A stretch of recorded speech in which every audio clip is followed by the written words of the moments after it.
ਪਿਛਲੇ ਦਿਨਾਂ ਤੋਂ ਪੰਜਾਬ ਦੇ ਮੁੱਖ ਮੰਤਰੀ ਭਗਵੰਤ ਮਾਨ ਵਿਰੋਧੀਆਂ ਦੇ ਨਿਸ਼ਾਨੇ ਤੇ ਹੈ। ਜੀ ਹਾਂ, ਤੁਹਾਨੂੰ ਦੱਸ ਦਈਏ ਕਿ ਵਿਧਾਨ ਸਭਾ ਸੈਸ਼ਨ ਚੱਲਦਾ ਤਾਂ ਸੈਸ਼ਨ ਦੇ ਦੌਰਾਨ ਕਾਂਗਰਸੀਆਂ ਦੇ ਵੱਲੋਂ ਵਾਕਆਊਟ ਕਰਕੇ ਬਾਹਰ ਆਇਆ ਜਾਂਦਾ ਤਾਂ ਉੱਥੇ ਜੇਕਰ ਗੱਲ ਕੀਤੀ ਜਾਵੇ ਤਾਂ ਸ਼੍ਰੋਮਣੀ ਅਕਾਲੀ ਦਲ ਧੜੇ ਵੱਲੋਂ ਵੀ ਭਗਵੰਤ ਮਾਨ ਦਾ ਵਿਰੋਧ ਕੀਤਾ ਜਾਂਦਾ। ਲਗਾਤਾਰ ਵਿਰੋਧ ਕਰਦਿਆਂ SGPC ਦੇ ਵੱਲੋਂ ਵੀ ਰਾਜਪਾਲ ਨੂੰ ਇੱਕ ਵਫਦ ਮਿਲਣ ਦੇ ਲਈ ਭੇਜਿਆ ਜਾਂਦਾ, ਜਿਸ ਦੇ ਵਿੱਚ ਖੁਦ ਸ਼੍ਰੋਮਣੀ ਕਮੇਟੀ ਦੇ ਪ੍ਰਧਾਨ ਹਰਜਿੰਦਰ ਸਿੰਘ ਧਾਮੀ ਨਜ਼ਰ ਆਉਂਦੇ ਨੇ। ਇੱਥੇ ਤੁਹਾਨੂੰ ਦੱਸ ਦਈਏ ਕਿ SH ਫੂਲਕਾ ਦੇ ਵੱਲੋਂ ਸਿੱਖ ਗੁਰਦੁਆਰਾ ਐਕਟ 1925 ਨੂੰ ਲੈ ਕੇ ਵੀ ਸਵਾਲ ਚੁੱਕੇ ਗਏ ਨੇ। SH ਫੂਲਕਾ ਨੇ ਕਿਹਾ ਕਿ ਸਿੱਖ ਗੁਰਦੁਆਰਾ ਐਕਟ 1925 ਜਦੋਂ ਤੋਂ ਬਣਿਆ ਹੈ ਉਦੋਂ ਤੋਂ ਅੱਜ ਤੱਕ ਜਿੰਨੀਆਂ ਵੀ ਤਬਦੀਲੀਆਂ ਹੋਈਆਂ ਨੇ ਉਹ SGPC ਜਾਂ ਸਿੱਖ ਕੌਮ ਦੀ ਸਹਿਮਤੀ ਨਾਲ ਹੋਈਆਂ ਨੇ। ਸਰਕਾਰ ਨੇ ਖੁਦ ਮੁਹਾਰੇ ਕੋਈ ਵੀ ਤਬਦੀਲੀ ਅੱਜ ਤੱਕ ਨਹੀਂ ਕੀਤੀ। HS ਫੂਲਕਾ ਦੇ ਵੱਲੋਂ ਸਿੱਖ ਕੌਮ ਨੂੰ ਅਪੀਲ ਕੀਤੀ ਗਈ ਕਿ ਜਿੰਨੇ ਵੀ ਪਤਵੰਤੇ ਸਿੱਖ ਨੇ ਉਹਨਾਂ ਦੇ ਵੱਲੋਂ ਮੁੱਖ ਮੰਤਰੀ, ਗਵਰਨਰ, ਰਾਸ਼ਟਰਪਤੀ ਅਤੇ ਪ੍ਰਧਾਨ ਮੰਤਰੀ ਨੂੰ ਚਿੱਠੀਆਂ ਪਾਈਆਂ ਜਾਣ ਤਾਂ ਕਿ ਸਿੱਖ ਗੁਰਦੁਆਰਾ ਐਕਟ 1925 ਦੇ ਵਿੱਚ ਜੋ ਮਤਾ ਪਾਸ ਕੀਤਾ ਗਿਆ ਹੈ ਉਸ ਤੇ ਧਿਆਨ ਦਿੱਤਾ ਜਾਵੇ।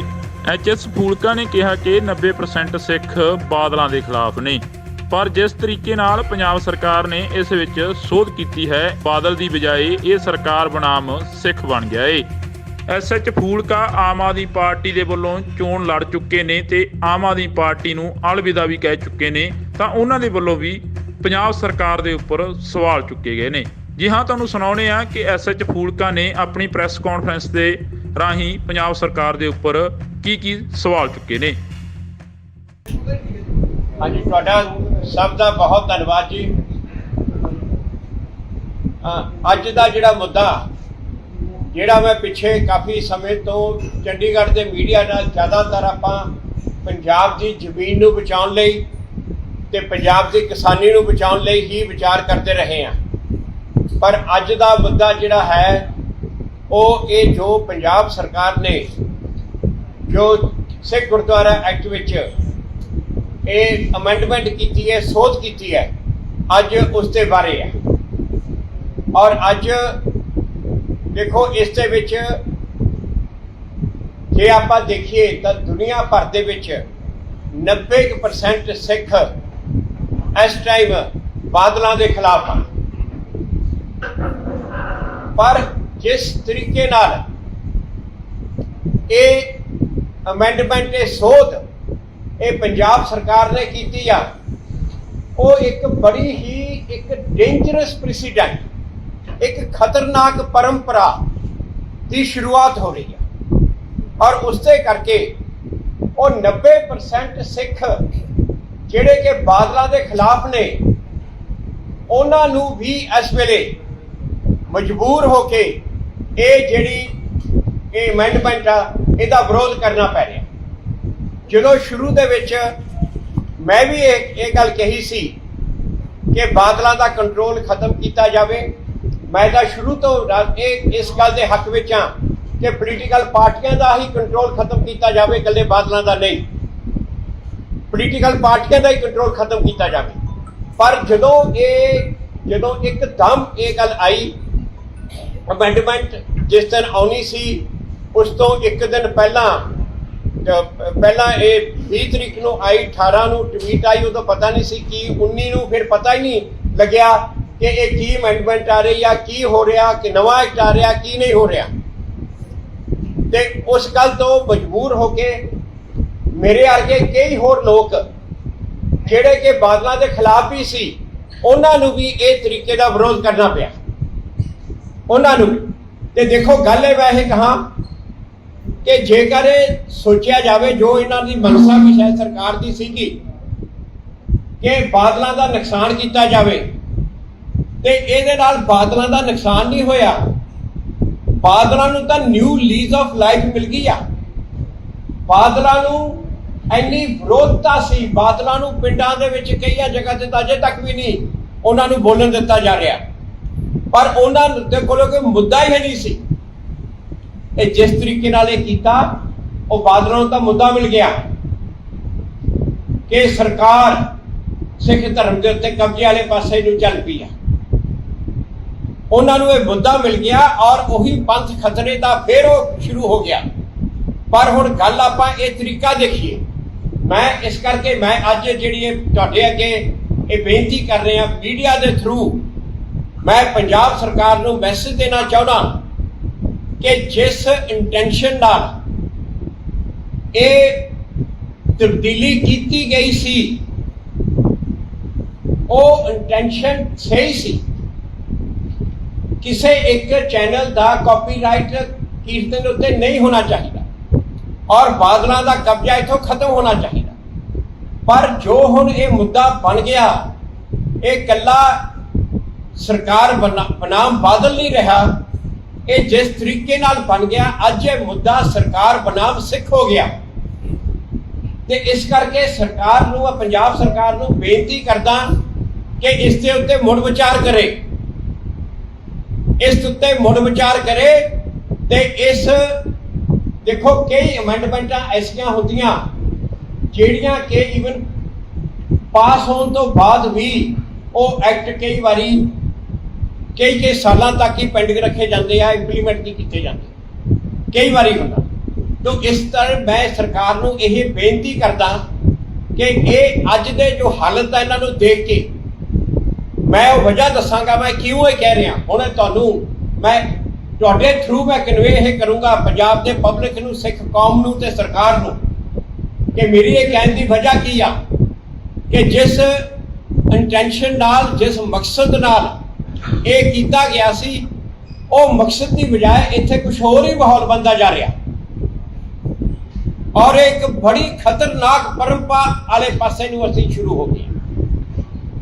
ਜਦੋਂ ਦਾ ਇਹ ਐਕਟ ਬਣਿਆ 1925 ਦਾ, ਉਦੋਂ ਤੋਂ ਲੈ ਕੇ ਹੁਣ ਤੱਕ ਸਰਕਾਰ ਕਦੇ ਵੀ ਕਿਸੇ ਵੀ ਸਰਕਾਰ ਨੇ ਬਿਨਾਂ ਸਿੱਖ ਕੌਮ ਤੋਂ ਪੁੱਛੇ, ਬਿਨਾਂ ਐਸਜੀਪੀਸੀ ਦੇ ਨੂੰ ਕੰਸਲਟ ਕੀਤੇ ਅੱਜ ਤੱਕ ਕੋਈ ਵੀ ਅਮੈਂਡਮੈਂਟ ਇਸ ਐਕਟ ਦੇ ਵਿੱਚ ਨਹੀਂ ਕੀਤੀ। ਨਾ ਅੰਗਰੇਜ਼ ਸਰਕਾਰ ਨੇ, ਅੰਗਰੇਜ਼ ਸਰਕਾਰ ਦੇ ਵੇਲੇ ਇਹ ਸਮਝੌਤਾ ਸਿਕੰਦਰ ਹਯਾਤ ਦਾ ਤੇ ਸਰਦਾਰ ਬਲਦੇਵ ਸਿੰਘ ਦਾ ਹੋਇਆ ਸੀ ਤੇ ਅੰਗਰੇਜ਼ ਸਰਕਾਰ ਤੋਂ ਮਗਰੋਂ ਜਦੋਂ ਆਜ਼ਾਦੀ ਆ ਗਈ, ਆਜ਼ਾਦੀ ਤੋਂ ਮਗਰੋਂ ਵੀ ਸਰਕਾਰ ਨੇ ਐਚਪੀਸੀ ਨੂੰ ਪੁੱਛ ਕੇ ਕਰਦੇ ਰਹੇ। ਇੱਕ ਵਾਰੀ ਮੌਕਾ ਆਇਆ ਸੀ 1958-59 ਦੇ ਵਿੱਚ, ਉਦੋਂ ਜਾ ਕੇ ਇਹ ਉਦੋਂ ਦੀ ਉਸ ਟਾਈਮ ਦੀ ਕਾਂਗਰਸ ਸਰਕਾਰ ਸੀ ਜਿਹੜੀ ਪੰਜਾਬ ਵਿੱਚ, ਅਕਾਲੀ ਦਲ ਦਾ ਵੀ ਇੱਕ ਹਿੱਸਾ ਕਾਂਗਰਸ ਸਰਕਾਰ ਦੇ ਨਾਲ ਸੀ। ਐਸਜੀਪੀਸੀ ਤੇ ਵੀ ਉਦੋਂ ਉਹਨਾਂ ਦਾ ਹੀ ਕਬਜ਼ਾ ਸੀ ਉਸ ਟਾਈਮ ਦੇ ਉੱਤੇ ਤੇ ਉਹਨਾਂ ਨੇ ਇੱਕ ਅਮੈਂਡਮੈਂਟ ਕੀਤੀ ਤੇ ਉਹ ਅਮੈਂਡਮੈਂਟ ਦੇ ਵਿੱਚ ਵੀ ਪਹਿਲਾਂ ਸ਼ੁਰੂਆਤ ਇਹੀ ਸੀ ਕਿ ਵਿੱਚ ਕੁਝ ਮੈਂਬਰ ਸਰਕਾਰ ਨੋਮੀਨੇਟ ਕਰੇ।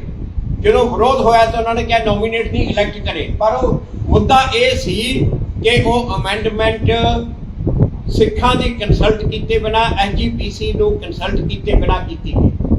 ਉਸ ਟਾਈਮ ਉਹਦਾ ਬਹੁਤ ਵੱਡਾ ਵਿਰੋਧ ਹੋਇਆ। ਇੱਥੇ ਚੰਡੀਗੜ੍ਹ ਦੇ ਵਿੱਚ ਹੀ ਮਾਸਟਰ ਤਾਰਾ ਸਿੰਘ ਨੇ ਇੱਕ ਬਹੁਤ ਵੱਡਾ ਇਕੱਠ ਕੀਤਾ। ਉਸ ਤੋਂ ਮਗਰੋਂ ਦਿੱਲੀ ਵਿੱਚ ਮਾਸਟਰ ਤਾਰਾ ਸਿੰਘ ਨੇ ਇੱਕ ਬਹੁਤ ਵੱਡਾ ਰੋਸ ਮਾਰਚ 1959 ਦੀ ਗੱਲ ਆ ਦਾ ਸੱਦਾ ਦਿੱਤਾ। ਉਹ ਜਦੋਂ ਸੱਦਾ ਦਿੱਤਾ ਤੇ ਪੰਜਾਬ ਸਰਕਾਰ ਨੇ ਮਾਸਟਰ ਤਾਰਾ ਸਿੰਘ ਨੂੰ ਗ੍ਰਿਫਤਾਰ ਕਰ ਲਿਆ, ਦਿੱਲੀ ਦੀਆਂ ਟ੍ਰੇਨਾਂ ਕੈਂਸਲ ਕਰਤੀਆਂ, ਜਿਹੜੀਆਂ ਬੱਸਾਂ ਸੀ ਉਹ ਰੋਕਤੀਆਂ, ਪੂਰਾ ਜ਼ੋਰ ਲਾਇਆ ਉਹਨੂੰ ਫੇਲ ਕਰਨ ਦਾ। ਪਰ ਉਹਦੇ ਬਾਵਜੂਦ ਵੀ ਲੱਖਾਂ ਸਿੱਖ ਦਿੱਲੀ 'ਚ ਪਹੁੰਚ ਗਏ ਬਿਨਾਂ ਕਿਸੇ ਦੀ ਲੀਡਰਸ਼ਿਪ। ਮਾਸਟਰ ਤਾਰਾ ਸਿੰਘ ਦਾ ਫੋਟੋ ਅੱਗੇ ਲਾ ਕੇ ਲੱਖਾਂ ਸਿੱਖਾਂ ਨੇ ਦਿੱਲੀ ਵਿੱਚ ਪ੍ਰੋਟੈਸਟ ਕੀਤਾ। ਉਦੋਂ ਫਿਰ ਨਹਿਰੂ ਨੂੰ ਵੀ ਇਸ ਗੱਲ ਦੀ ਸਮਝ ਆ ਗਈ ਕਿ ਸਿੱਖਾਂ ਨੂੰ ਇਸ ਤਰ੍ਹਾਂ ਦਬਾਇਆ ਨਹੀਂ ਜਾ ਸਕਦਾ। ਨਹਿਰੂ ਨੇ ਉਸ ਤੋਂ ਮਗਰੋਂ ਮਾਸਟਰ ਤਾਰਾ ਸਿੰਘ ਹੋਰਾਂ ਨਾਲ ਸਮਝੌਤਾ ਕੀਤਾ। ਉਹ ਜਿਹੜਾ ਸਮਝੌਤਾ ਸੀ ਉਹ ਇੱਕ ਵਿਅਕਤੀਗਤ ਸਮਝੌਤਾ ਨਹੀਂ ਸੀ। ਉਹ ਜਿਹੜਾ ਸਮਝੌਤਾ ਸੀ ਉਹ ਸਮਝੌਤਾ ਇੱਕ ਸਿੱਖ ਕੌਮ ਤੇ ਭਾਰਤ ਸਰਕਾਰ ਦਾ ਸਮਝੌਤਾ ਸੀ ਔਰ ਇਹ ਸਮਝੌਤਾ ਇੱਕ ਤਰ੍ਹਾਂ ਦੀ ਇੰਡੋਰਸਮੈਂਟ ਸੀ ਸਿਕੰਦਰ ਹਯਾਤ ਸਰਦਾਰ ਬਲਦੇਵ ਸਿੰਘ ਦਾ ਸਮਝੌਤਾ। ਔਰ ਉਹ ਸਮਝੌਤਾ ਸੀ ਕਿ ਸਿੱਖ ਧਾਰਮਿਕ ਮਾਮਲਿਆਂ ਦੇ ਵਿੱਚ ਸਰਕਾਰ ਦਖਲ ਨਹੀਂ ਦੇਗੀ। ਇਸ ਜੋ ਐਕਟ ਆ ਇਹਦੇ ਵਿੱਚ ਕਦੇ ਵੀ ਕੋਈ ਅਮੈਂਡਮੈਂਟ ਬਿਨਾਂ ਐਸਜੀਪੀਸੀ ਦੇ ਕੰਸਲਟ ਕੀਤੇ ਨਹੀਂ ਕੀਤੀ ਜਾਏ। ਉਸ ਤੋਂ ਮਗਰੋਂ ਵੀ ਜਿੰਨੀਆਂ ਅਮੈਂਡਮੈਂਟ ਇਹਦੇ 'ਚ ਹੋਈਆਂ ਸਾਰੀਆਂ ਐਚਜੀਪੀਸੀ ਦੇ ਪੁੱਛੇ ਤੋਂ ਐਚਜੀਪੀਸੀ ਦੇ ਕੰਸੈਂਟ ਦੇ ਨਾਲ ਕੀਤੀਆਂ ਗਈਆਂ। ਇੱਕ ਜੋ ਬੀਬੀਆਂ ਦੇ ਵਾਸਤੇ 30 ਸੀਟਾਂ ਡਬਲ ਸੀਟਾਂ ਕਰਕੇ ਰਿਜ਼ਰਵ ਕੀਤੀਆਂ, ਉਦੋਂ ਦੀ ਗੱਲ, ਉਹ ਤੁਸੀਂ ਇਹਨਾਂ ਤੋਂ ਪੁੱਛ ਲਿਓ। ਰਾਮੂਵਾਲੀਆ ਉਦੋਂ ਮੰਤਰੀ ਸੀ, ਉਦੋਂ ਵੀ ਰਾਮੂਵਾਲੀਆ ਨੇ ਕਿਹਾ, ਦੇਵਗੌੜਾ ਪ੍ਰਾइम मिनिस्टर ने कहा एचजीपीसी के बिना पूछे मैं कुछ नहीं करूंगा। उदों गुरचरण सिंह तौड़ा प्रधान सी, उन्हां दी देवगौड़ा नाल मीटिंग हुई। ਉਹ ਮੀਟਿੰਗ ਦੇ ਵਿੱਚ ਇਹਨਾਂ ਨੇ ਕਿਹਾ ਕਿ ਠੀਕ ਹੈ, ਇਹ ਮੂਵ ਵਧੀਆ ਤੇ ਅਸੀਂ ਇਹਦੀ ਹਮਾਇਤ ਕਰਦੇ। ਉਦੋਂ ਬਾਅਦ ਜਾ ਕੇ ਹੋਈ। ਉਸ ਤੋਂ ਮਗਰੋਂ ਜਿੰਨੀਆਂ ਵੀ ਅਮੈਂਡਮੈਂਟ ਹੋਈਆਂ ਉਹ ਸੈਂਟਰਲ ਸਰਕਾਰ ਨੇ ਕੀਤੀਆਂ। 66 ਤੋਂ ਮਗਰੋਂ ਉਹ ਪਹਿਲਾਂ ਨੋਟੀਫਿਕੇਸ਼ਨ ਨਾਲ ਕਰਦੇ ਰਹੇ, ਬਾਅਦ ਦੇ ਵਿੱਚ ਪੰਜਾਬ ਹਾਈ ਕੋਰਟ ਦੇ ਫੈਸਲੇ ਤੋਂ ਮਗਰੋਂ ਪਾਰਲੀਮੈਂਟ ਨੇ ਐਕਟ ਪਾਸ ਕੀਤਾ, ਪਰ ਉਹ ਐਚਜੀਪੀਸੀ ਤੋਂ ਪੁੱਛ ਨਹੀਂ ਕੀਤਾ। ਦੇਖੋ ਹੁਣ ਇਹ ਜਿਹੜਾ ਇੱਕ ਪ੍ਰੈਸੀਡੈਂਟ ਆ, ਇੱਕ ਪਰੰਪਰਾ ਚਲਦੀ ਆ ਰਹੀ ਆ। ਇਹ ਚਾਹੇ ਉਹ ਕਾਂਗਰਸ ਦੀ ਸਰਕਾਰ ਸੀ, ਚਾਹੇ ਉਹ ਭਾਜਪਾ ਦੀ ਸਰਕਾਰ ਸੀ, ਚਾਹੇ ਉਹ ਦੇਵਗੌੜਾ ਦੀ ਯੂਨਾਈਟਿਡ ਫਰੰਟ ਦੀ ਸਰਕਾਰ ਸੀ, ਜਿਹਦੀ ਮਰਜ਼ੀ ਸਰਕਾਰ ਸੀ, ਉਹਨਾਂ ਨੇ ਇਹ ਸਿੱਖਾਂ ਦਾ ਤੇ ਭਾਰਤ ਸਰਕਾਰ ਦਾ ਸਮਝੌਤਾ, ਮੈਂ ਮਾਸਟਰ ਤਾਰਾ ਸਿੰਘ ਦਾ ਨਹੀਂ ਕਹੂੰਗਾ, ਇਹ ਸਿੱਖਾਂ ਦਾ ਤੇ ਭਾਰਤ ਸਰਕਾਰ ਦਾ ਸਮਝੌਤਾ, ਇਹਨੂੰ ਪੂਰੀ ਤਰ੍ਹਾਂ ਆਨਰ ਕੀਤਾ, ਇਹਨੂੰ ਮੰਨਿਆ, ਇਹਦੇ ਮੁਤਾਬਕ ਚੱਲੇ। ਹੁਣ ਅੱਜ ਇਹ ਤਰੀਕਾ ਜਿਹੜਾ ਇਹਨੂੰ, ਇਹ ਇੰਟੈਂਸ਼ਨ ਇਹਨਾਂ ਦੀ ਜਿੰਨੀ ਮਰਜ਼ੀ ਸਹੀ ਸੀ, ਪਰ ਇਹ ਰਾਈਟ ਥਿੰਗ ਡਨ ਇਨ ਏ ਰੋਂਗ ਵੇ ਬਿਕਮਸ ਰੋਂਗ। ਉਹ ਕਹਾਵਤ ਇੱਥੇ ਅਪਲਾਈ ਕਰਦੀ। ਹੁਣ ਇਹ ਜੋ ਅਮੈਂਡਮੈਂਟ ਆ, ਇਹਦੀ ਨੋ ਡਾਊਟ ਇਹ ਅਮੈਂਡਮੈਂਟ ਨਹੀਂ ਮੈਂ ਕਹੂੰਗਾ, ਇਹ ਕੰਮ ਕਰਨ ਦੀ ਜ਼ਰੂਰਤ ਸੀ। ਜੱਥੇ ਅਕਾਲ ਤਖਤ ਸਾਹਿਬ ਨੇ ਵੀ ਇਹ ਇਹੀ ਕਿਹਾ ਸੀ, ਇਹਦੀ ਬਹੁਤ ਜ਼ਰੂਰਤ ਸੀ, ਪਰ ਇਹ ਅਸੀਂ ਕੁਰਬਾਨੀ ਵਾਲੀ ਅਮੈਂਡਮੈਂਟ ਤੋਂ ਨਹੀਂ, ਮੈਂ ਕਹਿੰਦਾ ਮੈਂ ਸਹੇ ਤੋਂ ਨਹੀਂ ਪੈਸੇ ਤੋਂ ਡਰਦਾ। ਪੰਜਾਬੀ ਦੀ ਕਹਾਵਤ ਆ, ਸਹੇ ਤੋਂ ਨਹੀਂ ਪੈਸੇ ਤੋਂ ਡਰ ਰਹੇ ਹਾਂ ਅਸੀਂ। ਇਹ ਤਾਂ ਅਮੈਂਡਮੈਂਟ ਜੋ ਕਾਰਨ ਕੀਤੀ ਗਈ ਆ ਬਹੁਤ ਨੋਬਲ ਆ, ਬਹੁਤ ਵਧੀਆ, ਪਰ ਜਿਸ ਤਰੀਕੇ ਨਾਲ ਕੀਤੀ ਗਈ ਆ ਉਹ ਤਰੀਕਾ ਇੱਕ ਐਸੀ ਖਤਰਨਾਕ ਪਰੰਪਰਾ ਵਾਲੇ ਪਾਸੇ ਨੂੰ ਜਾਂਦਾ ਕਿ ਕੱਲ ਨੂੰ ਕੋਈ ਵੀ ਸਰਕਾਰ ਕਦੇ ਵੀ ਇਹ ਕਹਿ ਸਕਦੀ ਆ ਕਿ ਅਸੀਂ ਬਿਲਕੁਲ ਸਿੱਖ ਕੌਮ ਨੂੰ, ਬਿਲਕੁਲ ਐਚਜੀਪੀਸੀ ਨੂੰ ਕੰਸਲਟ ਨਹੀਂ ਕਰਾਂਗੇ, ਅਸੀਂ ਕੱਲ ਨੂੰ ਕੋਈ ਕਿਸੇ ਪਾਸੇ ਨਹੀਂ ਜਾ ਸਕਦਾ। ਹੁਣ ਮੈਨੂੰ ਇੱਕ ਗੱਲ ਦੱਸੋ ਜੀ, ਜੇ ਅੱਜ ਸਿੱਖਾਂ ਨੇ ਇਹ ਤਰੀਕਾ ਮੰਨ ਲਿਆ, ਅੱਜ ਇਹ ਨਵਾਂ ਪ੍ਰੈਸੀਡੈਂਟ ਬਣਾ ਲਿਆ ਕਿ ਸਰਕਾਰ ਬਿਨਾਂ ਐਚਜੀਪੀਸੀ ਨੂੰ, ਬਿਨਾਂ ਸਿੱਖ ਕੌਮ ਨੂੰ ਪੁੱਛੇ ਇਹ ਅਮੈਂਡਮੈਂਟ ਮੰਨ ਲੈ, ਤਾਂ ਇੱਕ ਤਰ੍ਹਾਂ ਦਾ ਇਹ ਨਵਾਂ ਪ੍ਰੈਸੀਡੈਂਟ ਬਣ ਜੂ। ਕੱਲ ਨੂੰ ਜੇਕਰ ਸੈਂਟਰ ਸਰਕਾਰ ਇਹ ਗੱਲ ਕਹਿ ਦੇ ਕਿ ਜੀ ਜਿੰਨੇ ਹਿੰਦੂਆਂ ਦੇ ਧਾਰਮਿਕ ਸਥਾਨ ਆ ਵੱਡੇ ਵੱਡੇ, ਹੁਣ ਤੁਸੀਂ ਵੈਸ਼ਨੋ ਦੇਵੀ ਲੈ ਲਓ, ਸਰਕਾਰ ਉਹਦਾ ਟਰਸਟ ਬਣਾਉਂਦੀ ਆ, ਇਵਨ ਤਿਰੂਪਤੀ ਲੈ ਲਓ, ਸਰਕਾਰ ਟਰਸਟ ਬਣਾਉਂਦੀ ਆ, ਹੋਰ ਵੀ ਬੜੇ ਸਥਾਨ ਨੇ ਹਿੰਦੂਆਂ ਦੇ। ਜੇ ਕੱਲ ਨੂੰ ਸੈਂਟਰ ਸਰਕਾਰ ਕਹੇ ਹਿੰਦੂਆਂ ਦੇ ਧਾਰਮਿਕ ਸਥਾਨਾਂ ਦਾ ਤੇ ਟਰਸਟ ਅਸੀਂ ਬਣਾਉਣੇ ਆ, ਹੁਣ ਮੁਸਲਮਾਨਾਂ ਦਾ ਵਕਫ ਬੋਰਡ ਆ, ਵਕਫ ਬੋਰਡ ਸਰਕਾਰ ਬਣਾਉਂਦੀ ਹੈ। ਜੇ ਕੱਲ ਨੂੰ ਇੱਥੇ ਸੈਂਟਰ ਸਰਕਾਰ ਕਹੇ ਕਿ ਜੇ ਹਿੰਦੂਆਂ ਦੇ ਧਾਰਮਿਕ ਸਥਾਨਾਂ ਦੇ ਟਰਸਟ ਅਸੀਂ ਬਣਾ ਸਕਦੇ ਹਾਂ, ਮੁਸਲਮਾਨਾਂ ਦੇ ਧਾਰਮਿਕ ਸਥਾਨਾਂ ਦੇ ਟਰਸਟ ਅਸੀਂ ਬਣਾ ਸਕਦੇ ਹਾਂ, ਤਾਂ ਸਿੱਖਾਂ ਦੇ ਅਸੀਂ ਕਿਉਂ ਨਹੀਂ ਬਣਾ ਸਕਦੇ? ਜੇ ਕੱਲ ਨੂੰ ਕੋਈ ਐਸੀ ਸੈਂਟਰ ਸਰਕਾਰ ਆ ਗਈ ਜਿਹਨੇ ਕਿਹਾ ਅਸੀਂ ਤਾਂ ਇਹ ਬੋਰਡ ਸਰਕਾਰ ਅਪੁਆਇੰਟ ਕਰਿਆ ਕਰੂਗੀ, ਤਾਂ ਉਸ ਤੋਂ ਬਾਅਦ ਕੀ ਕਰਾਂਗੇ? ਫੇਰ ਕਿਰਪਾਨਾਂ ਕਕਾਉਂਦੇ ਫਿਰਾਂਗੇ?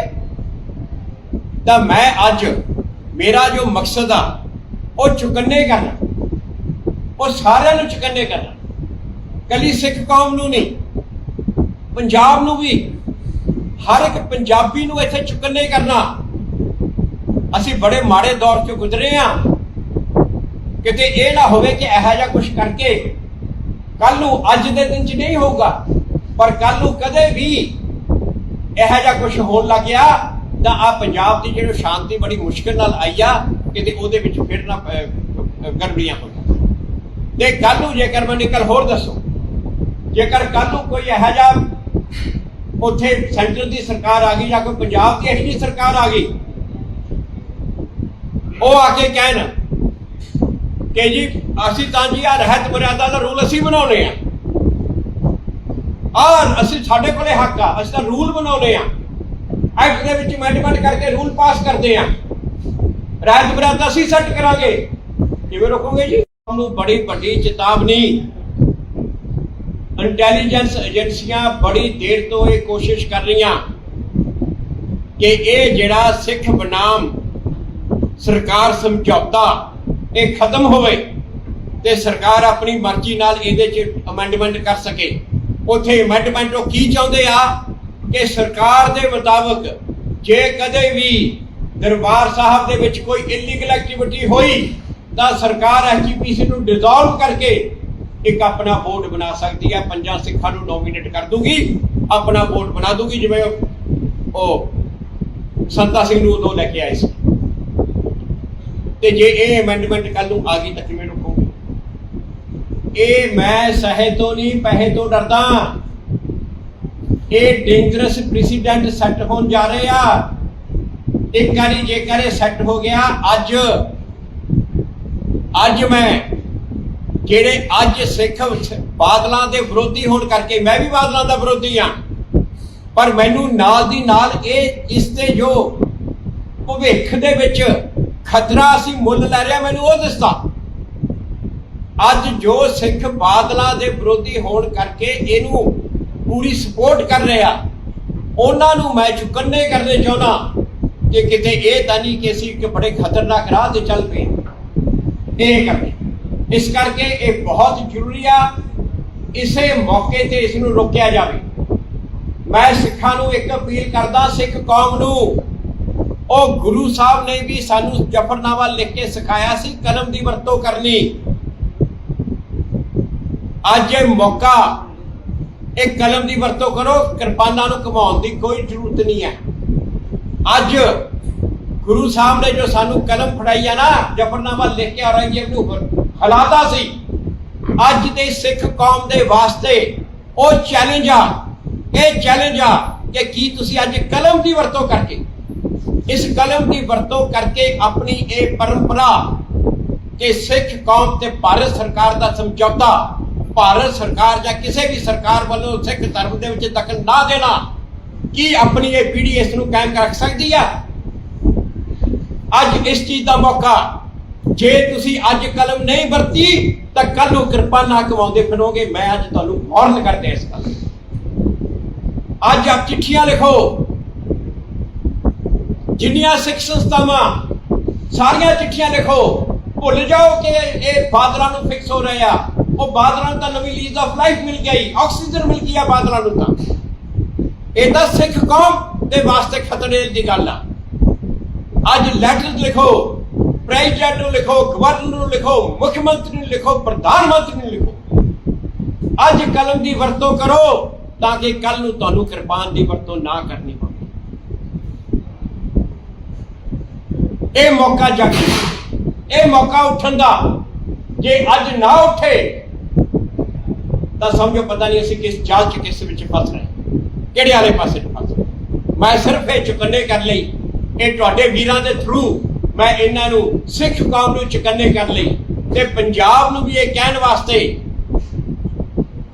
ਕਿ ਕਿਤੇ ਅਸੀਂ ਉਸ ਰੀਤ ਤੇ ਨਾ ਚੱਲ ਪਈਏ ਜਿੱਥੇ ਕੱਲ ਨੂੰ ਪੰਜਾਬ ਦੀ ਸ਼ਾਂਤੀ ਫਿਰ ਭੰਗ ਹੋਵੇ। ਤੇ ਨਾਲ ਦੀ ਨਾਲ ਸਰਕਾਰ ਨੂੰ ਮੇਰੀ ਬੇਨਤੀ ਆ ਕਿ ਜਿਹੜੇ ਆਬਜੈਕਟ ਨਾਲ, ਜਿਹੜੇ ਪਰਪਸ ਨਾਲ, ਜਿਹੜੀ ਇੰਟੈਂਸ਼ਨ ਨਾਲ ਇਹ ਸ਼ੁਰੂ ਕੀਤੀ ਸੀ, ਉਹ ਸ਼ਾਇਦ ਉਹ ਪੂਰੀ ਹੋਣ ਦੀ ਬਜਾਏ ਇੱਥੇ ਤਾਂ ਕੁਝ ਹੋਰ ਬਣ ਰਿਹਾ।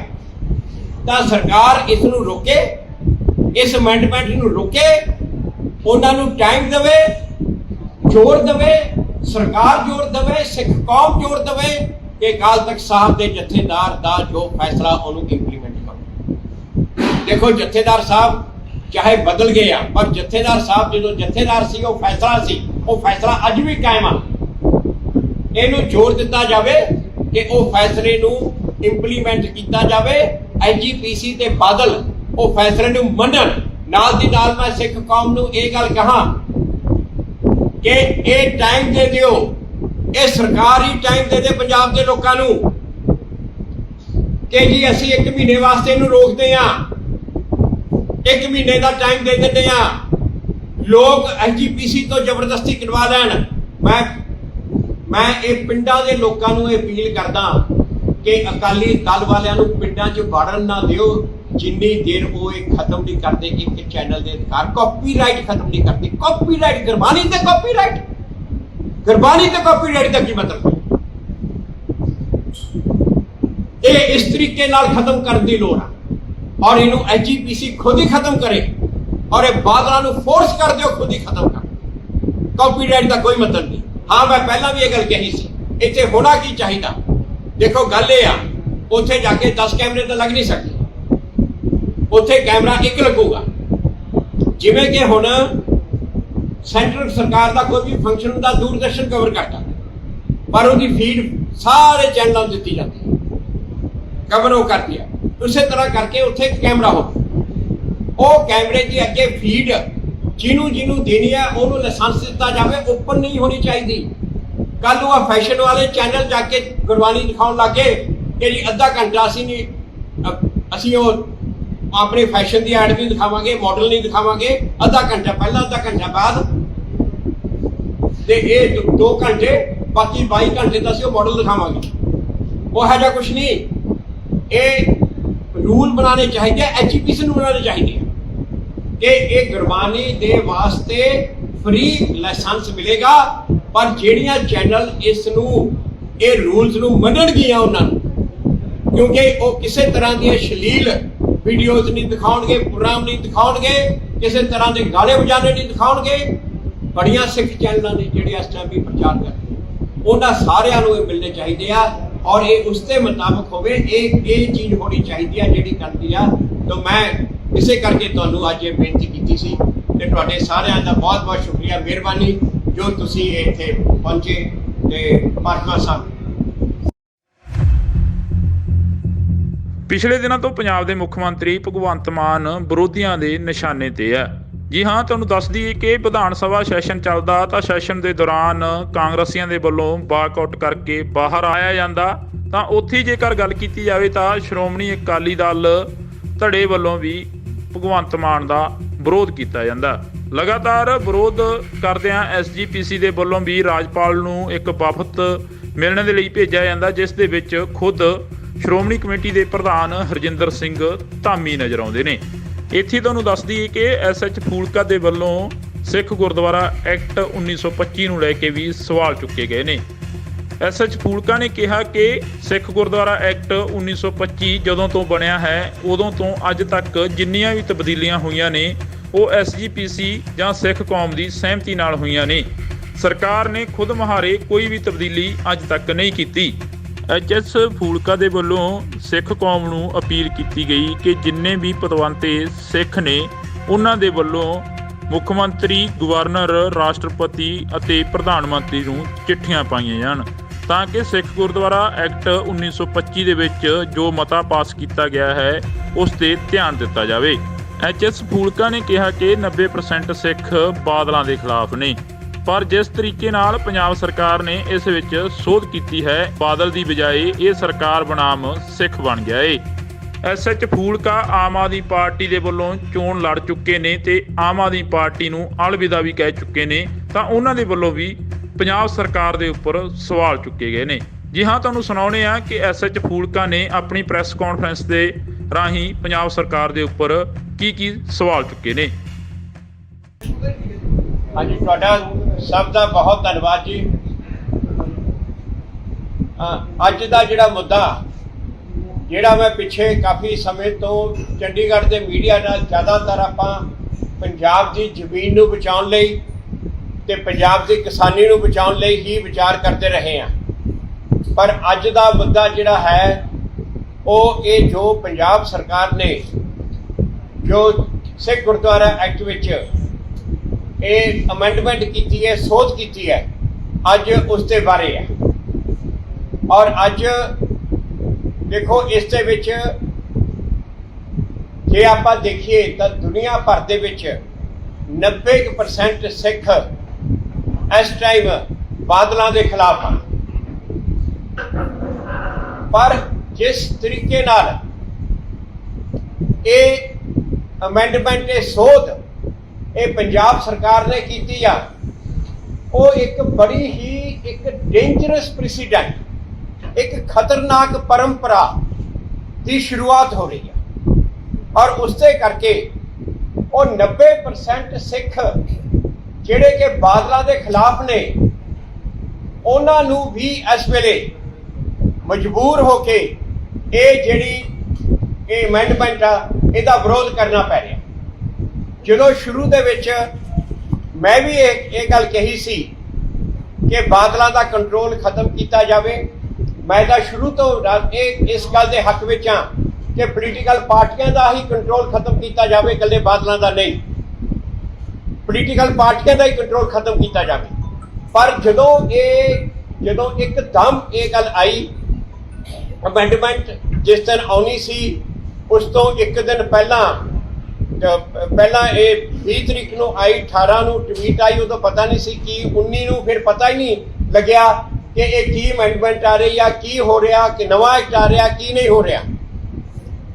ਤੇ ਉਸ ਗੱਲ ਤੋਂ ਮਜਬੂਰ ਹੋ ਕੇ ਮੇਰੇ ਵਰਗੇ ਕਈ ਹੋਰ ਲੋਕ ਜਿਹੜੇ ਕਿ ਬਾਦਲਾਂ ਦੇ ਖਿਲਾਫ ਵੀ ਸੀ, ਉਹਨਾਂ ਨੂੰ ਵੀ ਇਹ ਤਰੀਕੇ ਦਾ ਵਿਰੋਧ ਕਰਨਾ ਪਿਆ, ਉਹਨਾਂ ਨੂੰ। ਤੇ ਦੇਖੋ ਗੱਲ ਇਹ ਵੈਸੇ ਕਹਾਂ ਕਿ ਜੇਕਰ ਇਹ ਸੋਚਿਆ ਜਾਵੇ, ਜੋ ਇਹਨਾਂ ਦੀ ਮਨਸਾ ਵੀ ਸ਼ਾਇਦ ਸਰਕਾਰ ਦੀ ਸੀਗੀ ਕਿ ਬਾਦਲਾਂ ਦਾ ਨੁਕਸਾਨ ਕੀਤਾ ਜਾਵੇ, ਤੇ ਇਹਦੇ ਨਾਲ ਬਾਦਲਾਂ ਦਾ ਨੁਕਸਾਨ ਨਹੀਂ ਹੋਇਆ। ਬਾਦਲਾਂ ਨੂੰ ਤਾਂ ਨਿਊ ਲੀਜ਼ ਆਫ ਲਾਈਫ ਮਿਲ ਗਈ ਆ। ਬਾਦਲਾਂ ਨੂੰ ਇੰਨੀ ਵਿਰੋਧਤਾ ਸੀ, ਬਾਦਲਾਂ ਨੂੰ ਪਿੰਡਾਂ ਦੇ ਵਿੱਚ ਕਈਆਂ ਜਗ੍ਹਾ ਤੇ ਤਾਂ ਅਜੇ ਤੱਕ ਵੀ ਨਹੀਂ ਉਹਨਾਂ ਨੂੰ ਬੋਲਣ ਦਿੱਤਾ ਜਾ ਰਿਹਾ, ਪਰ ਉਹਨਾਂ ਦੇ ਕੋਲ ਕੋਈ ਮੁੱਦਾ ਹੀ ਨਹੀਂ ਸੀ। ਇਹ ਜਿਸ ਤਰੀਕੇ ਨਾਲ ਇਹ ਕੀਤਾ, ਉਹ ਬਾਦਲਾਂ ਨੂੰ ਤਾਂ ਮੁੱਦਾ ਮਿਲ ਗਿਆ ਕਿ ਸਰਕਾਰ ਸਿੱਖ ਧਰਮ ਦੇ ਉੱਤੇ ਕਬਜ਼ੇ ਵਾਲੇ ਪਾਸੇ ਨੂੰ ਚੱਲ ਪਈ ਆ। ਉਹਨਾਂ ਨੂੰ ਇਹ ਮੁੱਦਾ ਮਿਲ ਗਿਆ ਔਰ ਉਹੀ ਪੰਥ ਖਤਰੇ ਦਾ ਫਿਰ ਉਹ ਸ਼ੁਰੂ ਹੋ ਗਿਆ। ਪਰ ਹੁਣ ਗੱਲ ਆਪਾਂ ਇਹ ਤਰੀਕਾ ਦੇਖੀਏ। ਮੈਂ ਇਸ ਕਰਕੇ ਮੈਂ ਅੱਜ ਜਿਹੜੀ ਇਹ ਤੁਹਾਡੇ ਅੱਗੇ ਇਹ ਬੇਨਤੀ ਕਰ ਰਿਹਾ ਮੀਡੀਆ ਦੇ ਥਰੂ, ਮੈਂ ਪੰਜਾਬ ਸਰਕਾਰ ਨੂੰ ਮੈਸੇਜ ਦੇਣਾ ਚਾਹੁੰਦਾ ਕਿ ਜਿਸ ਇੰਟੈਂਸ਼ਨ ਨਾਲ ਇਹ ਤਬਦੀਲੀ ਕੀਤੀ ਗਈ ਸੀ,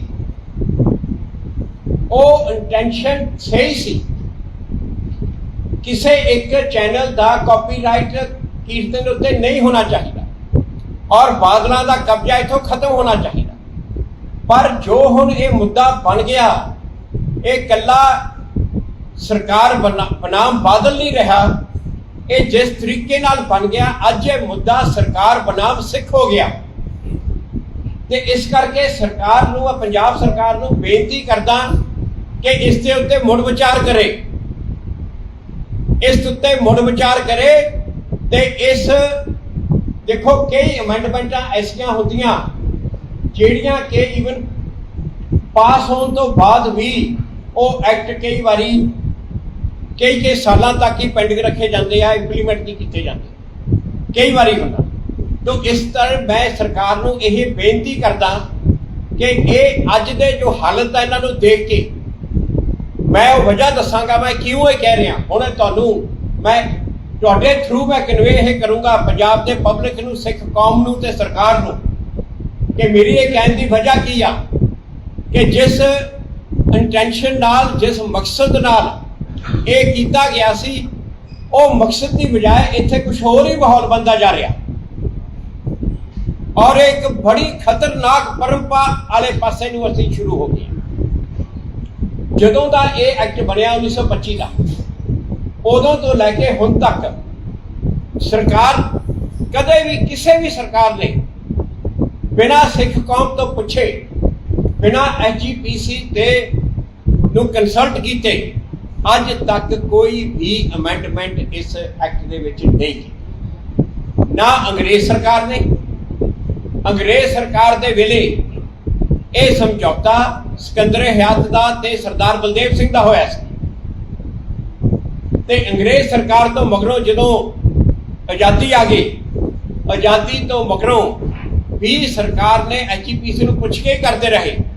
ਇੱਕ ਵਾਰੀ ਮੌਕਾ ਆਇਆ ਸੀ 1958-59 ਦੇ ਵਿੱਚ, ਉਦੋਂ ਜਾ ਕੇ ਇਹ ਉਦੋਂ ਦੀ ਉਸ ਟਾਈਮ ਦੀ ਕਾਂਗਰਸ ਸਰਕਾਰ ਸੀ ਜਿਹੜੀ ਪੰਜਾਬ ਵਿੱਚ, ਅਕਾਲੀ ਦਲ ਦਾ ਵੀ ਇੱਕ ਹਿੱਸਾ ਕਾਂਗਰਸ ਸਰਕਾਰ ਦੇ ਨਾਲ ਸੀ। ਐਸਜੀਪੀਸੀ ਤੇ ਵੀ ਉਦੋਂ ਉਹਨਾਂ ਦਾ ਹੀ ਕਬਜ਼ਾ ਸੀ ਉਸ ਟਾਈਮ ਦੇ ਉੱਤੇ, ਤੇ ਉਹਨਾਂ ਨੇ ਇੱਕ ਅਮੈਂਡਮੈਂਟ ਕੀਤੀ ਤੇ ਉਹ ਅਮੈਂਡਮੈਂਟ ਦੇ ਵਿੱਚ ਵੀ ਪਹਿਲਾਂ ਸ਼ੁਰੂਆਤ ਇਹੀ ਸੀ ਕਿ ਵਿੱਚ ਕੁਝ ਮੈਂਬਰ ਸਰਕਾਰ ਨੋਮੀਨੇਟ ਕਰੇ। ਜਦੋਂ ਵਿਰੋਧ ਹੋਇਆ ਤਾਂ ਉਹਨਾਂ ਨੇ ਕਿਹਾ ਨੋਮੀਨੇਟ ਨਹੀਂ, ਇਲੈਕਟ ਕਰੇ। ਪਰ ਉਹ ਮੁੱਦਾ ਇਹ ਸੀ ਕਿ ਉਹ ਅਮੈਂਡਮੈਂਟ ਸਿੱਖਾਂ ਦੀ ਕੰਸਲਟ ਕੀਤੇ ਬਿਨਾਂ, ਐਸਜੀਪੀਸੀ ਨੂੰ ਕੰਸਲਟ ਕੀਤੇ ਬਿਨਾਂ ਕੀਤੀ ਗਈ। ਉਸ ਟਾਈਮ ਉਹਦਾ ਬਹੁਤ ਵੱਡਾ ਵਿਰੋਧ ਹੋਇਆ। ਇੱਥੇ ਚੰਡੀਗੜ੍ਹ ਦੇ ਵਿੱਚ ਹੀ ਮਾਸਟਰ ਤਾਰਾ ਸਿੰਘ ਨੇ ਇੱਕ ਬਹੁਤ ਵੱਡਾ ਇਕੱਠ ਕੀਤਾ। ਉਸ ਤੋਂ ਮਗਰੋਂ ਦਿੱਲੀ ਵਿੱਚ ਮਾਸਟਰ ਤਾਰਾ ਸਿੰਘ ਨੇ ਇੱਕ ਬਹੁਤ ਵੱਡਾ ਰੋਸ ਮਾਰਚ 1959 ਦੀ ਗੱਲ ਆ ਦਾ ਸੱਦਾ ਦਿੱਤਾ। ਉਹ ਜਦੋਂ ਸੱਦਾ ਦਿੱਤਾ ਤੇ ਪੰਜਾਬ ਸਰਕਾਰ ਨੇ ਮਾਸਟਰ ਤਾਰਾ ਸਿੰਘ ਨੂੰ ਗ੍ਰਿਫਤਾਰ ਕਰ ਲਿਆ। ਦਿੱਲੀ ਦੀਆਂ ਟ੍ਰੇਨਾਂ ਕੈਂਸਲ ਕਰਤੀਆਂ, ਜਿਹੜੀਆਂ ਬੱਸਾਂ ਸੀ ਉਹ ਰੋਕਤੀਆਂ, ਪੂਰਾ ਜ਼ੋਰ ਲਾਇਆ ਉਹਨੂੰ ਫੇਲ ਕਰਨ ਦਾ। ਪਰ ਉਹਦੇ ਬਾਵਜੂਦ ਵੀ ਲੱਖਾਂ ਸਿੱਖ ਦਿੱਲੀ 'ਚ ਪਹੁੰਚ ਗਏ ਬਿਨਾਂ ਕਿਸੇ ਦੀ ਲੀਡਰਸ਼ਿਪ। ਮਾਸਟਰ ਤਾਰਾ ਸਿੰਘ ਦਾ ਫੋਟੋ ਅੱਗੇ ਲਾ ਕੇ ਲੱਖਾਂ ਸਿੱਖਾਂ ਨੇ ਦਿੱਲੀ ਵਿੱਚ ਪ੍ਰੋਟੈਸਟ ਕੀਤਾ। ਉਦੋਂ ਫਿਰ ਨਹਿਰੂ ਨੂੰ ਵੀ ਇਸ ਗੱਲ ਦੀ ਸਮਝ ਆ ਗਈ ਕਿ ਸਿੱਖਾਂ ਨੂੰ ਇਸ ਤਰ੍ਹਾਂ ਦਬਾਇਆ ਨਹੀਂ ਜਾ ਸਕਦਾ। ਨਹਿਰੂ ਨੇ ਉਸ ਤੋਂ ਮਗਰੋਂ ਮਾਸਟਰ ਤਾਰਾ ਸਿੰਘ ਹੋਰਾਂ ਨਾਲ ਸਮਝੌਤਾ ਕੀਤਾ। ਉਹ ਜਿਹੜਾ ਸਮਝੌਤਾ ਸੀ ਉਹ ਇੱਕ ਵਿਅਕਤੀਗਤ ਸਮਝੌਤਾ ਨਹੀਂ ਸੀ। ਉਹ ਜਿਹੜਾ ਸਮਝੌਤਾ ਸੀ ਉਹ ਸਮਝੌਤਾ ਇੱਕ ਸਿੱਖ ਕੌਮ ਤੇ ਭਾਰਤ ਸਰਕਾਰ ਦਾ ਸਮਝੌਤਾ ਸੀ। ਔਰ ਇਹ ਸਮਝੌਤਾ ਇੱਕ ਤਰ੍ਹਾਂ ਦੀ ਇੰਡੋਰਸਮੈਂਟ ਸੀ ਸਿਕੰਦਰ ਹਯਾਤ ਸਰਦਾਰ ਬਲਦੇਵ ਸਿੰਘ ਦਾ ਸਮਝੌਤਾ। ਔਰ ਉਹ ਸਮਝੌਤਾ ਸੀ ਕਿ ਸਿੱਖ ਧਾਰਮਿਕ ਮਾਮਲਿਆਂ ਦੇ ਵਿੱਚ ਸਰਕਾਰ ਦਖਲ ਨਹੀਂ ਦੇਗੀ। ਇਸ ਜੋ ਐਕਟ ਆ ਇਹਦੇ ਵਿੱਚ ਕਦੇ ਵੀ ਕੋਈ ਅਮੈਂਡਮੈਂਟ ਬਿਨਾਂ ਐਸਜੀਪੀਸੀ ਦੇ ਕੰਸਲਟ ਕੀਤੇ ਨਹੀਂ ਕੀਤੀ ਜਾਏ। ਉਸ ਤੋਂ ਮਗਰੋਂ ਵੀ ਜਿੰਨੀਆਂ ਅਮੈਂਡਮੈਂਟ ਇਹਦੇ 'ਚ ਹੋਈਆਂ ਸਾਰੀਆਂ ਐਸਜੀਪੀਸੀ ਦੇ ਪੁੱਛੇ ਤੋਂ ਐਸਜੀਪੀਸੀ ਦੇ ਕੰਸੈਂਟ ਦੇ ਨਾਲ ਕੀਤੀਆਂ ਗਈਆਂ। ਇੱਕ ਜੋ ਬੀਬੀਆਂ ਦੇ ਵਾਸਤੇ 30 ਸੀਟਾਂ ਡਬਲ ਸੀਟਾਂ ਕਰਕੇ ਰਿਜ਼ਰਵ ਕੀਤੀਆਂ, ਉਦੋਂ ਦੀ ਗੱਲ। ਉਹ ਤੁਸੀਂ ਇਹਨਾਂ ਤੋਂ ਪੁੱਛ ਲਿਓ, ਰਾਮੂਵਾਲੀਆ ਉਦੋਂ ਮੰਤਰੀ ਸੀ। ਉਦੋਂ ਵੀ ਰਾਮੂਵਾਲੀਆ ਨੇ ਕਿਹਾ, ਦੇਵਗੌੜਾ ਪ੍ਰਾਈਮ ਮਿਨਿਸਟਰ ਨੇ ਕਿਹਾ ਐਸਜੀਪੀਸੀ ਕੇ ਬਿਨਾਂ पूछे मैं कुछ नहीं करूंगा। ਉਦੋਂ ਗੁਰਜੰਟ ਸਿੰਘ ਟੌੜਾ ਪ੍ਰਧਾਨ ਸੀ। ਉਹਨਾਂ ਦੀ ਦੇਵਗੌੜਾ ਨਾਲ ਮੀਟਿੰਗ ਹੋਈ। ਉਹ ਮੀਟਿੰਗ ਦੇ ਵਿੱਚ ਇਹਨਾਂ ਨੇ ਕਿਹਾ ਕਿ ਠੀਕ ਹੈ, ਇਹ ਮੂਵ ਵਧੀਆ ਤੇ ਅਸੀਂ ਇਹਦੀ ਹਮਾਇਤ ਕਰਦੇ। ਉਦੋਂ ਬਾਅਦ ਜਾ ਕੇ ਹੋਈ। ਉਸ ਤੋਂ ਮਗਰੋਂ ਜਿੰਨੀਆਂ ਵੀ ਅਮੈਂਡਮੈਂਟ ਹੋਈਆਂ ਉਹ ਸੈਂਟਰਲ ਸਰਕਾਰ ਨੇ ਕੀਤੀਆਂ। 66 ਤੋਂ ਮਗਰੋਂ ਉਹ ਪਹਿਲਾਂ ਨੋਟੀਫਿਕੇਸ਼ਨ ਨਾਲ ਕਰਦੇ ਰਹੇ। ਬਾਅਦ ਦੇ ਵਿੱਚ ਪੰਜਾਬ ਹਾਈ ਕੋਰਟ ਦੇ ਫੈਸਲੇ ਤੋਂ ਮਗਰੋਂ ਪਾਰਲੀਮੈਂਟ ਨੇ ਐਕਟ ਪਾਸ ਕੀਤਾ, ਪਰ ਉਹ ਐਸਜੀਪੀਸੀ ਤੋਂ ਕੁਛ ਨਹੀਂ ਕੀਤਾ। ਦੇਖੋ ਹੁਣ ਇਹ ਜਿਹੜਾ ਇੱਕ ਪ੍ਰੈਸੀਡੈਂਟ ਆ, ਇੱਕ ਪਰੰਪਰਾ ਚਲਦੀ ਆ ਰਹੀ ਆ। ਇਹ ਚਾਹੇ ਉਹ ਕਾਂਗਰਸੀ ਸਰਕਾਰ ਸੀ, ਚਾਹੇ ਉਹ ਭਾਜਪਾ ਦੀ ਸਰਕਾਰ ਸੀ, ਚਾਹੇ ਉਹ ਦੇਵਗੌੜਾ ਦੀ ਯੂਨਾਈਟਿਡ ਫਰੰਟ ਦੀ ਸਰਕਾਰ ਸੀ, ਜਿਹਦੀ ਮਰਜ਼ੀ ਸਰਕਾਰ ਸੀ, ਉਹਨਾਂ ਨੇ ਇਹ ਸਿੱਖਾਂ ਦਾ ਤੇ ਭਾਰਤ ਸਰਕਾਰ ਦਾ ਸਮਝੌਤਾ, ਮੈਂ ਮਾਸਟਰ ਤਾਰਾ ਸਿੰਘ ਦਾ ਨਹੀਂ ਕਹੂੰਗਾ, ਇਹ ਸਿੱਖਾਂ ਦਾ ਤੇ ਭਾਰਤ ਸਰਕਾਰ ਦਾ ਸਮਝੌਤਾ, ਇਹਨੂੰ ਪੂਰੀ ਤਰ੍ਹਾਂ ਆਨਰ ਕੀਤਾ, ਇਹਨੂੰ ਮੰਨਿਆ, ਇਹਦੇ ਮੁਤਾਬਕ ਚੱਲੇ। ਹੁਣ ਅੱਜ ਇਹ ਤਰੀਕਾ ਜਿਹੜਾ ਇਹਨੂੰ ਇਹ ਇੰਟੈਂਸ਼ਨ ਇਹਨਾਂ ਦੀ ਜਿੰਨੀ ਮਰਜ਼ੀ ਸਹੀ ਸੀ, ਪਰ ਇਹ right thing done in a wrong way becomes wrong. ਉਹ ਕਹਾਵਤ ਇੱਥੇ ਅਪਲਾਈ ਕਰਦੀ।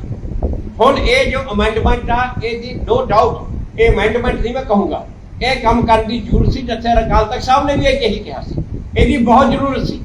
ਪਰ ਇਹ ਅਸੀਂ ਕੁਰਬਾਨੀ ਵਾਲੀ ਅਮੈਂਡਮੈਂਟ ਤੋਂ ਨਹੀਂ, ਮੈਂ ਕਹਿੰਦਾ ਮੈਂ ਸਹਿ ਤੋਂ ਨਹੀਂ ਪੈਸੇ ਤੋਂ ਡਰਦਾ। ਪੰਜਾਬੀ ਦੀ ਕਹਾਵਤ ਆ, ਸਹਿ ਤੋਂ ਨਹੀਂ ਪੈਸੇ ਤੋਂ ਡਰ ਰਹੇ ਹਾਂ ਅਸੀਂ। ਇਹ ਤਾਂ ਅਮੈਂਡਮੈਂਟ ਜੋ ਕਾਰਨ ਕੀਤੀ ਗਈ ਆ ਬਹੁਤ ਨੋਬਲ ਆ, ਬਹੁਤ ਵਧੀਆ, ਪਰ ਜਿਸ ਤਰੀਕੇ ਨਾਲ ਕੀਤੀ ਗਈ ਆ ਉਹ ਤਰੀਕਾ ਇੱਕ ਐਸੀ ਖਤਰਨਾਕ ਪਰੰਪਰਾ ਵਾਲੇ ਪਾਸੇ ਨੂੰ ਜਾਂਦਾ ਕਿ ਕੱਲ ਨੂੰ ਕੋਈ ਵੀ ਸਰਕਾਰ ਕਦੇ ਵੀ ਇਹ ਕਹਿ ਸਕਦੀ ਆ ਕਿ ਅਸੀਂ ਬਿਲਕੁਲ ਸਿੱਖ ਕੌਮ ਨੂੰ ਬਿਲਕੁਲ ਐਸਜੀਪੀਸੀ ਨੂੰ ਕੰਸਲਟ ਨਹੀਂ ਕਰਾਂਗੇ, ਅਸੀਂ ਕੱਲ ਨੂੰ ਕੋਈ ਕਿਸੇ ਪਾਸੇ ਨਹੀਂ ਜਾ ਸਕਦਾ।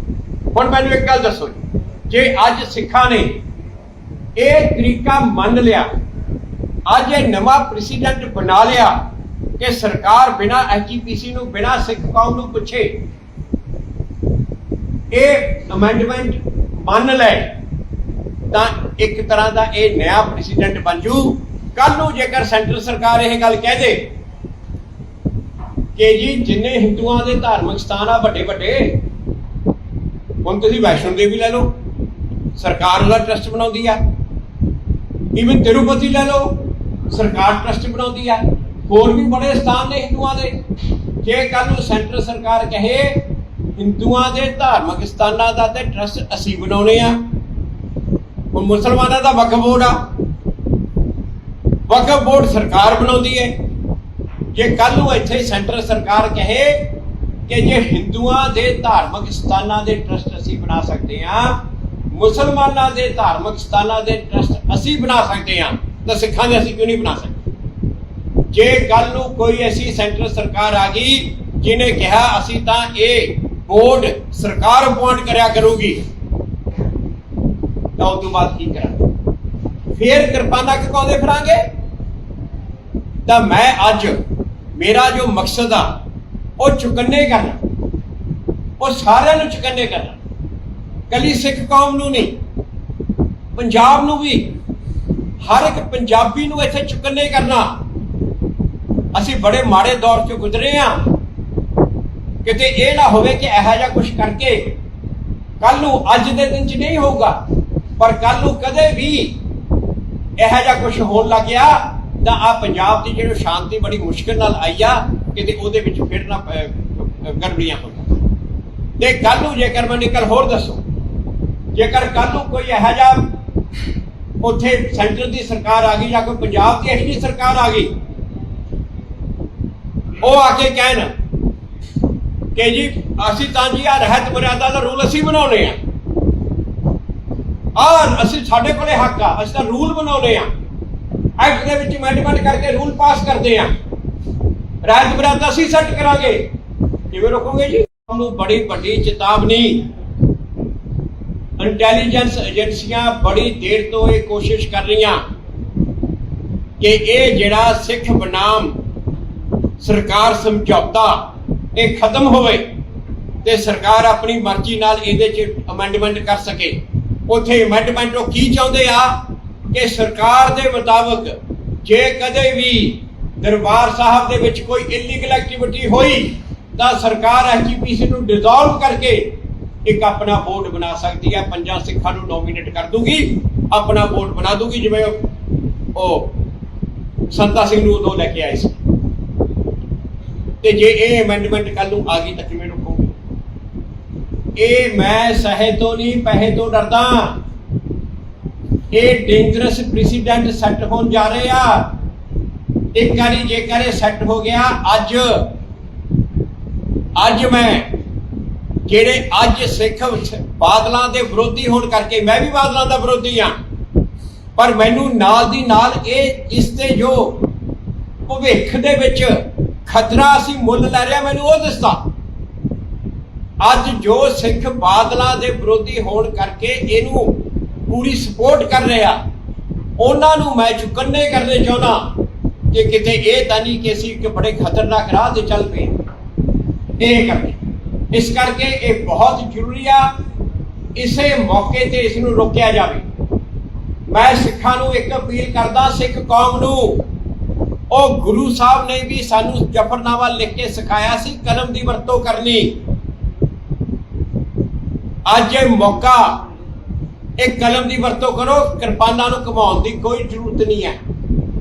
ਅੱਜ ਗੁਰੂ ਸਾਹਿਬ ਨੇ ਜੋ ਸਾਨੂੰ ਕਲਮ ਫੜਾਈ ਆ ਨਾ, ਜ਼ਫਰਨਾਮਾ ਲਿਖ ਕੇ ਔਰੰਗਜ਼ੇਬ ਨੂੰ ਹਲਾਤਾ ਸੀ, ਅੱਜ ਦੇ ਸਿੱਖ ਕੌਮ ਦੇ ਵਾਸਤੇ ਉਹ ਚੈਲੰਜ ਆ, ਇਹ ਚੈਲੰਜ ਆ ਕਿ ਕੀ ਤੁਸੀਂ ਅੱਜ ਕਲਮ ਦੀ ਵਰਤੋਂ ਕਰਕੇ, ਇਸ ਕਲਮ ਦੀ ਵਰਤੋਂ ਕਰਕੇ ਆਪਣੀ ਇਹ ਪਰੰਪਰਾ ਕਿ ਸਿੱਖ ਕੌਮ ਤੇ ਭਾਰਤ ਸਰਕਾਰ ਦਾ ਸਮਝੌਤਾ, ਭਾਰਤ ਸਰਕਾਰ ਜਾਂ ਕਿਸੇ ਵੀ ਸਰਕਾਰ ਵੱਲੋਂ ਸਿੱਖ ਧਰਮ ਦੇ ਵਿੱਚ ਦਖਲ ਨਾ ਦੇਣਾ, ਕੀ ਆਪਣੀ ਇਹ ਪੀੜ੍ਹੀ ਇਸ ਨੂੰ ਕਾਇਮ ਰੱਖ ਸਕਦੀ ਆ?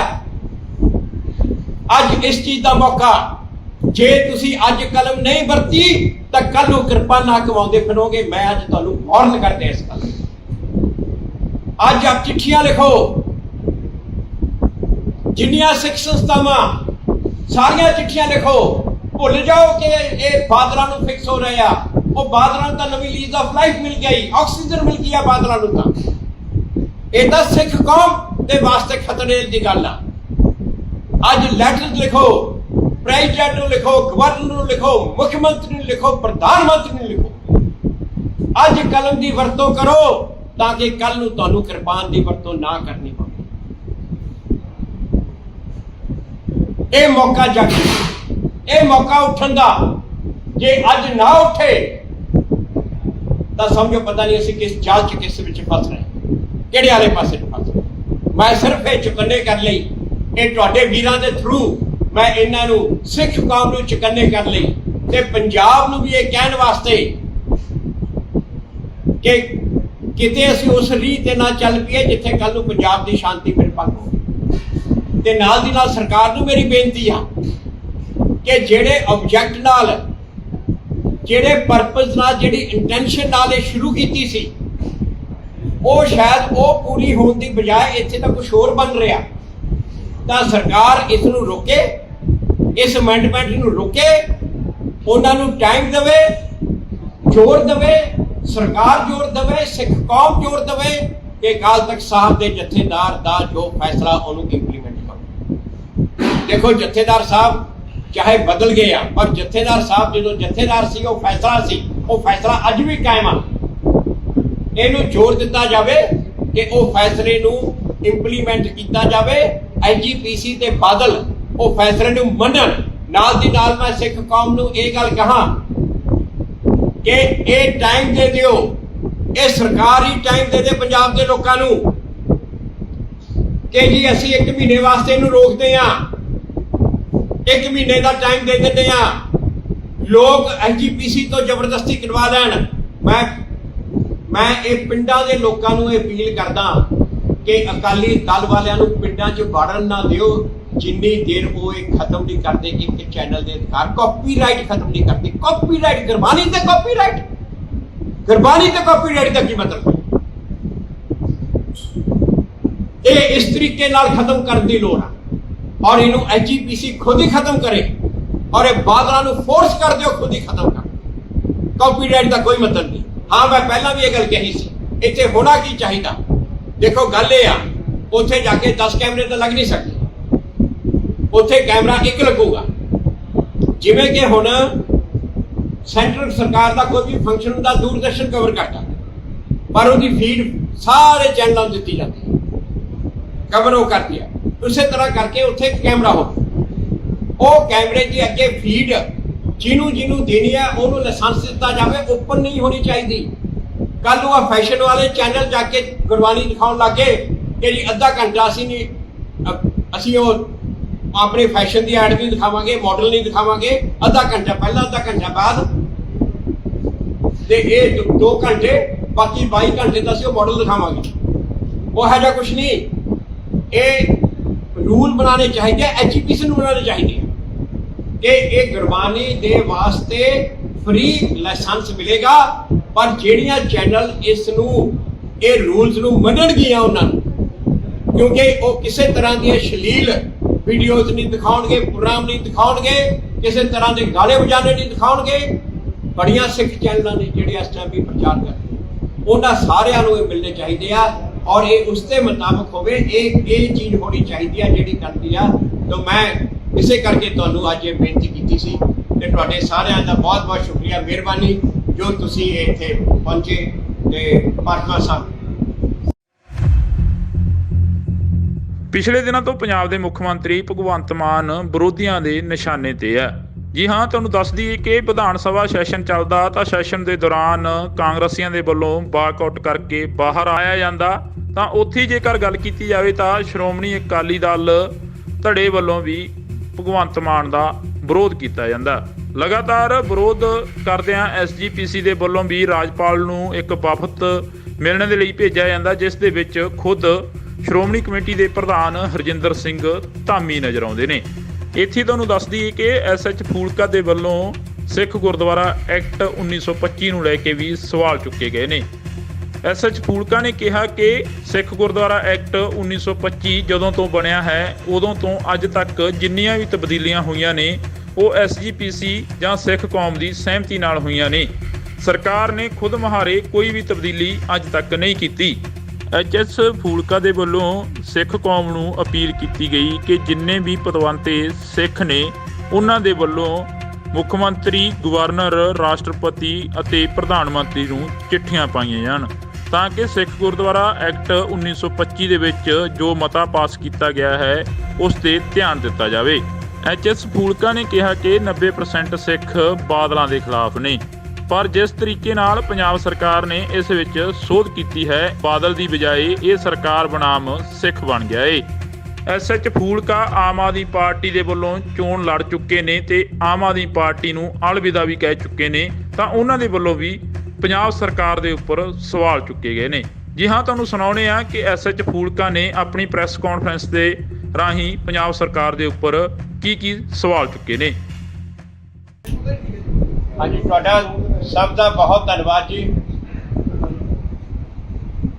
ਅੱਜ ਦਾ ਜਿਹੜਾ ਮੁੱਦਾ, ਜਿਹੜਾ ਮੈਂ ਪਿੱਛੇ ਕਾਫੀ ਸਮੇਂ ਤੋਂ ਚੰਡੀਗੜ੍ਹ ਦੇ ਮੀਡੀਆ ਨਾਲ ਜ਼ਿਆਦਾਤਰ ਆਪਾਂ ਪੰਜਾਬ ਦੀ ਜ਼ਮੀਨ ਨੂੰ ਬਚਾਉਣ ਲਈ ਤੇ ਪੰਜਾਬ ਦੀ ਕਿਸਾਨੀ ਨੂੰ ਬਚਾਉਣ ਲਈ ਹੀ ਵਿਚਾਰ ਕਰਦੇ ਰਹੇ ਹਾਂ, ਪਰ ਅੱਜ ਦਾ ਮੁੱਦਾ ਜਿਹੜਾ ਹੈ ਉਹ ਇਹ ਜੋ ਪੰਜਾਬ ਸਰਕਾਰ ਨੇ ਜੋ ਸਿੱਖ ਗੁਰਦੁਆਰਾ ਐਕਟ ਵਿੱਚ ਇਹ ਅਮੈਂਡਮੈਂਟ ਕੀਤੀ ਹੈ, ਸੋਧ ਕੀਤੀ ਹੈ, ਅੱਜ ਉਸ ਦੇ ਬਾਰੇ ਹੈ। ਔਰ ਅੱਜ ਦੇਖੋ, ਇਸ ਦੇ ਵਿੱਚ ਜੇ ਆਪਾਂ ਦੇਖੀਏ ਤਾਂ ਦੁਨੀਆ ਭਰ ਦੇ ਵਿੱਚ 90% ਸਿੱਖ ਇਸ ਟਾਈਮ ਬਾਦਲਾਂ ਦੇ ਖਿਲਾਫ ਹਨ। ਪਰ ਜਿਸ ਤਰੀਕੇ ਨਾਲ ਇਹ ਅਮੈਂਡਮੈਂਟ, ਇਹ ਸੋਧ ਇਹ ਪੰਜਾਬ ਸਰਕਾਰ ਨੇ ਕੀਤੀ ਆ, ਉਹ ਇੱਕ ਬੜੀ ਹੀ ਇੱਕ ਡੇਂਜਰਸ ਪ੍ਰੈਸੀਡੈਂਟ, ਇੱਕ ਖਤਰਨਾਕ ਪਰੰਪਰਾ ਦੀ ਸ਼ੁਰੂਆਤ ਹੋ ਰਹੀ ਹੈ। ਔਰ ਉਸ ਦੇ ਕਰਕੇ ਉਹ 90% ਸਿੱਖ ਜਿਹੜੇ ਕਿ ਬਾਦਲਾਂ ਦੇ ਖਿਲਾਫ ਨੇ, ਉਹਨਾਂ ਨੂੰ ਵੀ ਇਸ ਵੇਲੇ ਮਜਬੂਰ ਹੋ ਕੇ ਇਹ ਜਿਹੜੀ ਇਹ ਅਮੈਂਡਮੈਂਟ ਆ, ਇਹਦਾ ਵਿਰੋਧ ਕਰਨਾ ਪੈ ਰਿਹਾ। ਜਦੋਂ ਸ਼ੁਰੂ ਦੇ ਵਿੱਚ ਮੈਂ ਵੀ ਇਹ ਗੱਲ ਕਹੀ ਸੀ ਕਿ ਬਾਦਲਾਂ ਦਾ ਕੰਟਰੋਲ ਖਤਮ ਕੀਤਾ ਜਾਵੇ, ਮੈਂ ਤਾਂ ਸ਼ੁਰੂ ਤੋਂ ਇਸ ਗੱਲ ਦੇ ਹੱਕ ਵਿੱਚ ਹਾਂ ਕਿ ਪੋਲੀਟੀਕਲ ਪਾਰਟੀਆਂ ਦਾ ਹੀ ਕੰਟਰੋਲ ਖਤਮ ਕੀਤਾ ਜਾਵੇ, ਇਕੱਲੇ ਬਾਦਲਾਂ ਦਾ ਨਹੀਂ, ਪੋਲੀਟੀਕਲ ਪਾਰਟੀਆਂ ਦਾ ਹੀ ਕੰਟਰੋਲ ਖਤਮ ਕੀਤਾ ਜਾਵੇ। ਪਰ ਜਦੋਂ ਇੱਕਦਮ ਇਹ ਗੱਲ ਆਈ, ਅਮੈਂਡਮੈਂਟ ਜਿਸ ਦਿਨ ਆਉਣੀ ਸੀ ਉਸ ਤੋਂ ਇੱਕ ਦਿਨ ਪਹਿਲਾਂ ਇਹ 20 ਤਰੀਕ ਨੂੰ ਆਈ, 18 ਨੂੰ ਟਵੀਟ ਆਈ, ਉਦੋਂ ਪਤਾ ਨਹੀਂ ਸੀ ਕੀ, 19 ਨੂੰ ਫਿਰ ਪਤਾ ਹੀ ਨਹੀਂ ਲੱਗਿਆ ਕਿ ਇਹ ਕੀ ਅਮੈਂਡਮੈਂਟ ਆ ਰਹੀ ਆ, ਕੀ ਹੋ ਰਿਹਾ, ਕਿ ਨਵਾਂ ਐਕਟ ਆ ਰਿਹਾ, ਕੀ ਨਹੀਂ ਹੋ ਰਿਹਾ। ਤੇ ਉਸ ਗੱਲ ਤੋਂ ਮਜਬੂਰ ਹੋ ਕੇ ਮੇਰੇ ਵਰਗੇ ਕਈ ਹੋਰ ਲੋਕ ਜਿਹੜੇ ਕਿ ਬਾਦਲਾਂ ਦੇ ਖਿਲਾਫ ਵੀ ਸੀ, ਉਹਨਾਂ ਨੂੰ ਵੀ ਇਹ ਤਰੀਕੇ ਦਾ ਵਿਰੋਧ ਕਰਨਾ ਪਿਆ, ਉਹਨਾਂ ਨੂੰ। ਤੇ ਦੇਖੋ, ਗੱਲ ਇਹ ਵੈਸੇ ਕਹਾਂ ਕਿ ਜੇਕਰ ਇਹ ਸੋਚਿਆ ਜਾਵੇ, ਜੋ ਇਹਨਾਂ ਦੀ ਮਨਸਾ ਵੀ ਸ਼ਾਇਦ ਸਰਕਾਰ ਦੀ ਸੀਗੀ ਕਿ ਬਾਦਲਾਂ ਦਾ ਨੁਕਸਾਨ ਕੀਤਾ ਜਾਵੇ, ਤੇ ਇਹਦੇ ਨਾਲ ਬਾਦਲਾਂ ਦਾ ਨੁਕਸਾਨ ਨਹੀਂ ਹੋਇਆ, ਬਾਦਲਾਂ ਨੂੰ ਤਾਂ ਨਿਊ ਲੀਜ਼ ਆਫ ਲਾਈਫ ਮਿਲ ਗਈ ਆ। ਬਾਦਲਾਂ ਨੂੰ ਇੰਨੀ ਵਿਰੋਧਤਾ ਸੀ, ਬਾਦਲਾਂ ਨੂੰ ਪਿੰਡਾਂ ਦੇ ਵਿੱਚ ਕਈਆਂ ਜਗ੍ਹਾ ਤੇ ਅਜੇ ਤੱਕ ਵੀ ਨਹੀਂ ਉਹਨਾਂ ਨੂੰ ਬੋਲਣ ਦਿੱਤਾ ਜਾ ਰਿਹਾ, ਪਰ ਉਹਨਾਂ ਦੇ ਕੋਲ ਕੋਈ ਮੁੱਦਾ ਹੀ ਨਹੀਂ ਸੀ। ਇਹ ਜਿਸ ਤਰੀਕੇ ਨਾਲ ਇਹ ਕੀਤਾ, ਉਹ ਬਾਦਲਾਂ ਨੂੰ ਤਾਂ ਮੁੱਦਾ ਮਿਲ ਗਿਆ ਕਿ ਸਰਕਾਰ ਸਿੱਖ ਧਰਮ ਦੇ ਉੱਤੇ ਕਬਜ਼ੇ ਵਾਲੇ ਪਾਸੇ ਨੂੰ ਚੱਲ ਪਈ ਆ, ਉਹਨਾਂ ਨੂੰ ਇਹ ਮੁੱਦਾ ਮਿਲ ਗਿਆ ਔਰ ਉਹੀ ਪੰਥ ਖਤਰੇ ਦਾ ਫਿਰ ਉਹ ਸ਼ੁਰੂ ਹੋ ਗਿਆ। ਪਰ ਹੁਣ ਗੱਲ ਆਪਾਂ ਇਹ ਤਰੀਕਾ ਦੇਖੀਏ। ਮੈਂ ਇਸ ਕਰਕੇ ਮੈਂ ਅੱਜ ਜਿਹੜੀ ਇਹ ਤੁਹਾਡੇ ਅੱਗੇ ਇਹ ਬੇਨਤੀ ਕਰ ਰਿਹਾ ਮੀਡੀਆ ਦੇ ਥਰੂ, ਮੈਂ ਪੰਜਾਬ ਸਰਕਾਰ ਨੂੰ ਮੈਸੇਜ ਦੇਣਾ ਚਾਹੁੰਦਾ ਕਿ ਜਿਸ ਇੰਟੈਂਸ਼ਨ ਨਾਲ ਇਹ ਤਬਦੀਲੀ ਕੀਤੀ ਗਈ ਸੀ, ਉਹ ਇੰਟੈਂਸ਼ਨ ਸਹੀ ਸੀ। ਕਿਸੇ ਇੱਕ ਚੈਨਲ ਦਾ ਕਾਪੀਰਾਈਟ ਕੀਰਤਨ ਉੱਤੇ ਨਹੀਂ ਹੋਣਾ ਚਾਹੀਦਾ ਔਰ ਬਾਦਲਾਂ ਦਾ ਕਬਜ਼ਾ ਇੱਥੋਂ ਖਤਮ ਹੋਣਾ ਚਾਹੀਦਾ। ਪਰ ਜੋ ਹੁਣ ਇਹ ਮੁੱਦਾ ਬਣ ਗਿਆ, ਇਹ ਇਕੱਲਾ ਸਰਕਾਰ ਬਨਾਮ ਬਾਦਲ ਨਹੀਂ ਰਿਹਾ, ਇਹ ਜਿਸ ਤਰੀਕੇ ਨਾਲ ਬਣ ਗਿਆ, ਅੱਜ ਇਹ ਮੁੱਦਾ ਸਰਕਾਰ ਬਨਾਮ ਸਿੱਖ ਹੋ ਗਿਆ। ਤੇ ਇਸ ਕਰਕੇ ਸਰਕਾਰ ਨੂੰ, ਪੰਜਾਬ ਸਰਕਾਰ ਨੂੰ ਬੇਨਤੀ ਕਰਦਾ ਕਿ ਇਸ ਦੇ ਉੱਤੇ ਮੁੜ ਵਿਚਾਰ ਕਰੇ, ਇਸ ਉੱਤੇ ਮੁੜ ਵਿਚਾਰ ਕਰੇ। ਤੇ ਇਸ ਦੇਖੋ, ਕਈ ਅਮੈਂਡਮੈਂਟਾਂ ਐਸੀਆਂ ਹੁੰਦੀਆਂ ਜਿਹੜੀਆਂ ਕਿ ਈਵਨ ਪਾਸ ਹੋਣ ਤੋਂ ਬਾਅਦ ਵੀ ਉਹ ਐਕਟ ਕਈ ਵਾਰੀ ਕਈ ਸਾਲਾਂ ਤੱਕ ਹੀ ਪੈਂਡਿੰਗ ਰੱਖੇ ਜਾਂਦੇ ਆ, ਇੰਪਲੀਮੈਂਟ ਨਹੀਂ ਕੀਤੇ ਜਾਂਦੇ, ਕਈ ਵਾਰੀ ਹੁੰਦਾ। ਤਾਂ ਇਸ ਤਰ੍ਹਾਂ ਮੈਂ ਸਰਕਾਰ ਨੂੰ ਇਹ ਬੇਨਤੀ ਕਰਦਾ ਕਿ ਇਹ ਅੱਜ ਦੇ ਜੋ ਹਾਲਤ ਹੈ ਇਹਨਾਂ ਨੂੰ ਦੇਖ ਕੇ ਮੈਂ ਉਹ ਵਜ੍ਹਾ ਦੱਸਾਂਗਾ ਮੈਂ ਕਿਉਂ ਇਹ ਕਹਿ ਰਿਹਾ। ਹੁਣ ਤੁਹਾਨੂੰ ਮੈਂ ਤੁਹਾਡੇ ਥਰੂ ਮੈਂ ਕਨਵੇ ਇਹ ਕਰੂੰਗਾ ਪੰਜਾਬ ਦੇ ਪਬਲਿਕ ਨੂੰ, ਸਿੱਖ ਕੌਮ ਨੂੰ ਤੇ ਸਰਕਾਰ ਨੂੰ, ਕਿ ਮੇਰੀ ਇਹ ਕਹਿਣ ਦੀ ਵਜ੍ਹਾ ਕੀ ਆ ਕਿ ਜਿਸ ਇੰਟੈਂਸ਼ਨ ਨਾਲ, ਜਿਸ ਮਕਸਦ ਨਾਲ ਇਹ ਕੀਤਾ ਗਿਆ ਸੀ, ਉਹ ਮਕਸਦ ਦੀ ਬਜਾਏ ਇੱਥੇ ਕੁਝ ਹੋਰ ਹੀ ਮਾਹੌਲ ਬਣਦਾ ਜਾ ਰਿਹਾ ਔਰ ਇੱਕ ਬੜੀ ਖਤਰਨਾਕ ਪਰੰਪਰਾ ਵਾਲੇ ਪਾਸੇ ਨੂੰ ਅਸੀਂ ਸ਼ੁਰੂ ਹੋ ਗਏ। ਜਦੋਂ ਦਾ ਇਹ ਐਕਟ ਬਣਿਆ 1925 ਦਾ, ਉਦੋਂ ਤੋਂ ਲੈ ਕੇ ਹੁਣ ਤੱਕ ਸਰਕਾਰ ਕਦੇ ਵੀ ਕਿਸੇ ਵੀ ਸਰਕਾਰ ਨੇ ਬਿਨਾਂ ਸਿੱਖ ਕੌਮ ਤੋਂ ਪੁੱਛੇ, ਬਿਨਾਂ ਐਸਜੀਪੀਸੀ ਦੇ ਨੂੰ ਕੰਸਲਟ ਕੀਤੇ ਅੱਜ ਤੱਕ ਕੋਈ ਵੀ ਅਮੈਂਡਮੈਂਟ ਇਸ ਐਕਟ ਦੇ ਵਿੱਚ ਨਹੀਂ ਕੀਤੀ।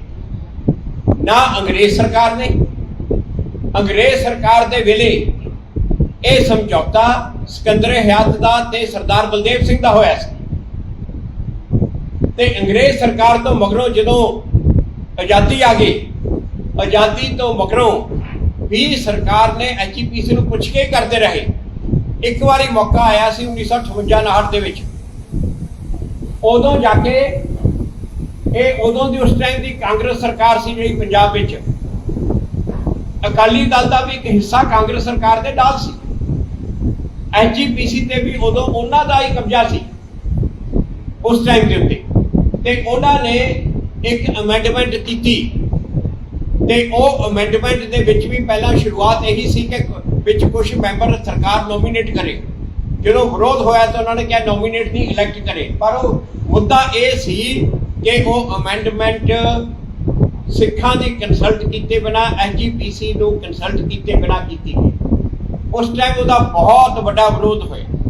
ਇੱਥੇ ਚੰਡੀਗੜ੍ਹ ਦੇ ਵਿੱਚ ਹੀ ਮਾਸਟਰ ਤਾਰਾ ਸਿੰਘ ਨੇ ਇੱਕ ਬਹੁਤ ਵੱਡਾ ਇਕੱਠ ਕੀਤਾ। ਉਸ ਤੋਂ ਮਗਰੋਂ ਦਿੱਲੀ ਵਿੱਚ ਮਾਸਟਰ ਤਾਰਾ ਸਿੰਘ ਨੇ ਇੱਕ ਬਹੁਤ ਵੱਡਾ ਰੋਸ ਮਾਰਚ 1959 ਦੀ ਗੱਲ ਆ ਦਾ ਸੱਦਾ ਦਿੱਤਾ। ਉਹ ਜਦੋਂ ਸੱਦਾ ਦਿੱਤਾ ਤੇ ਪੰਜਾਬ ਸਰਕਾਰ ਨੇ ਮਾਸਟਰ ਤਾਰਾ ਸਿੰਘ ਨੂੰ ਗ੍ਰਿਫਤਾਰ ਕਰ ਲਿਆ, ਦਿੱਲੀ ਦੀਆਂ ਟ੍ਰੇਨਾਂ ਕੈਂਸਲ ਕਰਤੀਆਂ, ਜਿਹੜੀਆਂ ਬੱਸਾਂ ਸੀ ਉਹ ਰੋਕਤੀਆਂ, ਪੂਰਾ ਜ਼ੋਰ ਲਾਇਆ ਉਹਨੂੰ ਫੇਲ ਕਰਨ ਦਾ। ਪਰ ਉਹਦੇ ਬਾਵਜੂਦ ਵੀ ਲੱਖਾਂ ਸਿੱਖ ਦਿੱਲੀ 'ਚ ਪਹੁੰਚ ਗਏ ਬਿਨਾਂ ਕਿਸੇ ਦੀ ਲੀਡਰਸ਼ਿਪ। ਮਾਸਟਰ ਤਾਰਾ ਸਿੰਘ ਦਾ ਫੋਟੋ ਅੱਗੇ ਲਾ ਕੇ ਲੱਖਾਂ ਸਿੱਖਾਂ ਨੇ ਦਿੱਲੀ ਵਿੱਚ ਪ੍ਰੋਟੈਸਟ ਕੀਤਾ। ਉਦੋਂ ਫਿਰ ਨਹਿਰੂ ਨੂੰ ਵੀ ਇਸ ਗੱਲ ਦੀ ਸਮਝ ਆ ਗਈ ਕਿ ਸਿੱਖਾਂ ਨੂੰ ਇਸ ਤਰ੍ਹਾਂ ਦਬਾਇਆ ਨਹੀਂ ਜਾ ਸਕਦਾ। ਨਹਿਰੂ ਨੇ ਉਸ ਤੋਂ ਮਗਰੋਂ ਮਾਸਟਰ ਤਾਰਾ ਸਿੰਘ ਹੋਰਾਂ ਨਾਲ ਸਮਝੌਤਾ ਕੀਤਾ। ਉਹ ਜਿਹੜਾ ਸਮਝੌਤਾ ਸੀ ਉਹ ਇੱਕ ਵਿਅਕਤੀਗਤ ਸਮਝੌਤਾ ਨਹੀਂ ਸੀ। ਉਹ ਜਿਹੜਾ ਸਮਝੌਤਾ ਸੀ ਉਹ ਸਮਝੌਤਾ ਇੱਕ ਸਿੱਖ ਕੌਮ ਤੇ ਭਾਰਤ ਸਰਕਾਰ ਦਾ ਸਮਝੌਤਾ ਸੀ ਔਰ ਇਹ ਸਮਝੌਤਾ ਇੱਕ ਤਰ੍ਹਾਂ ਦੀ ਇੰਡੋਰਸਮੈਂਟ ਸੀ ਸਿਕੰਦਰ ਹਯਾਤ ਸਰਦਾਰ ਬਲਦੇਵ ਸਿੰਘ ਦਾ ਸਮਝੌਤਾ। ਔਰ ਉਹ ਸਮਝੌਤਾ ਸੀ ਕਿ ਸਿੱਖ ਧਾਰਮਿਕ ਮਾਮਲਿਆਂ ਦੇ ਵਿੱਚ ਸਰਕਾਰ ਦਖਲ ਨਹੀਂ ਦੇਗੀ। ਇਸ ਜੋ ਐਕਟ ਆ ਇਹਦੇ ਵਿੱਚ ਕਦੇ ਵੀ ਕੋਈ ਅਮੈਂਡਮੈਂਟ ਬਿਨਾਂ ਐਸਜੀਪੀਸੀ ਦੇ ਕੰਸਲਟ ਕੀਤੇ ਨਹੀਂ ਕੀਤੀ ਜਾਏ। ਉਸ ਤੋਂ ਮਗਰੋਂ ਵੀ ਜਿੰਨੀਆਂ ਅਮੈਂਡਮੈਂਟ ਇਹਦੇ 'ਚ ਹੋਈਆਂ ਸਾਰੀਆਂ ਐਸਜੀਪੀਸੀ ਦੇ ਪੁੱਛੇ ਤੋਂ ਐਸਜੀਪੀਸੀ ਦੇ ਕੰਸੈਂਟ ਦੇ ਨਾਲ ਕੀਤੀਆਂ ਗਈਆਂ। ਇੱਕ ਜੋ ਬੀਬੀਆਂ ਦੇ ਵਾਸਤੇ 30 ਸੀਟਾਂ ਡਬਲ ਸੀਟਾਂ ਕਰਕੇ ਰਿਜ਼ਰਵ ਕੀਤੀਆਂ, ਉਦੋਂ ਦੀ ਗੱਲ। ਉਹ ਤੁਸੀਂ ਇਹਨਾਂ ਤੋਂ ਪੁੱਛ ਲਿਓ, ਰਾਮੂਵਾਲੀਆ ਉਦੋਂ ਮੰਤਰੀ ਸੀ। ਉਦੋਂ ਵੀ ਰਾਮੂਵਾਲੀਆ ਨੇ ਕਿਹਾ, ਦੇਵਗੌੜਾ ਪ੍ਰਾਈਮ ਮਿਨਿਸਟਰ ਨੇ ਕਿਹਾ ਐਸਜੀਪੀਸੀ ਕੇ ਬਿਨਾਂ ਪੁੱਛੇ ਮੈਂ ਕੁਛ ਨਹੀਂ ਕਰੂੰਗਾ। ਉਦੋਂ ਗੁਰਜੰਟ ਸਿੰਘ ਟੌੜਾ ਪ੍ਰਧਾਨ ਸੀ, ਉਹਨਾਂ ਦੀ ਦੇਵਗੌੜਾ ਨਾਲ ਮੀਟਿੰਗ ਹੋਈ। ਉਹ ਮੀਟਿੰਗ ਦੇ ਵਿੱਚ ਇਹਨਾਂ ਨੇ ਕਿਹਾ ਕਿ ਠੀਕ ਹੈ, ਇਹ ਮੂਵ ਵਧੀਆ ਤੇ ਅਸੀਂ ਇਹਦੀ ਹਮਾਇਤ ਕਰਦੇ। ਉਦੋਂ ਬਾਅਦ ਜਾ ਕੇ ਹੋਈ। ਉਸ ਤੋਂ ਮਗਰੋਂ ਜਿੰਨੀਆਂ ਵੀ ਅਮੈਂਡਮੈਂਟ ਹੋਈਆਂ ਉਹ ਸੈਂਟਰਲ ਸਰਕਾਰ ਨੇ ਕੀਤੀਆਂ।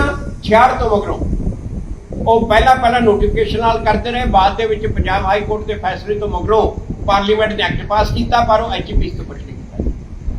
ਦੇਖੋ ਹੁਣ ਇਹ ਜਿਹੜਾ ਇੱਕ ਪ੍ਰੈਸੀਡੈਂਟ ਆ, ਇੱਕ ਪਰੰਪਰਾ ਚਲਦੀ ਆ ਰਹੀ ਆ।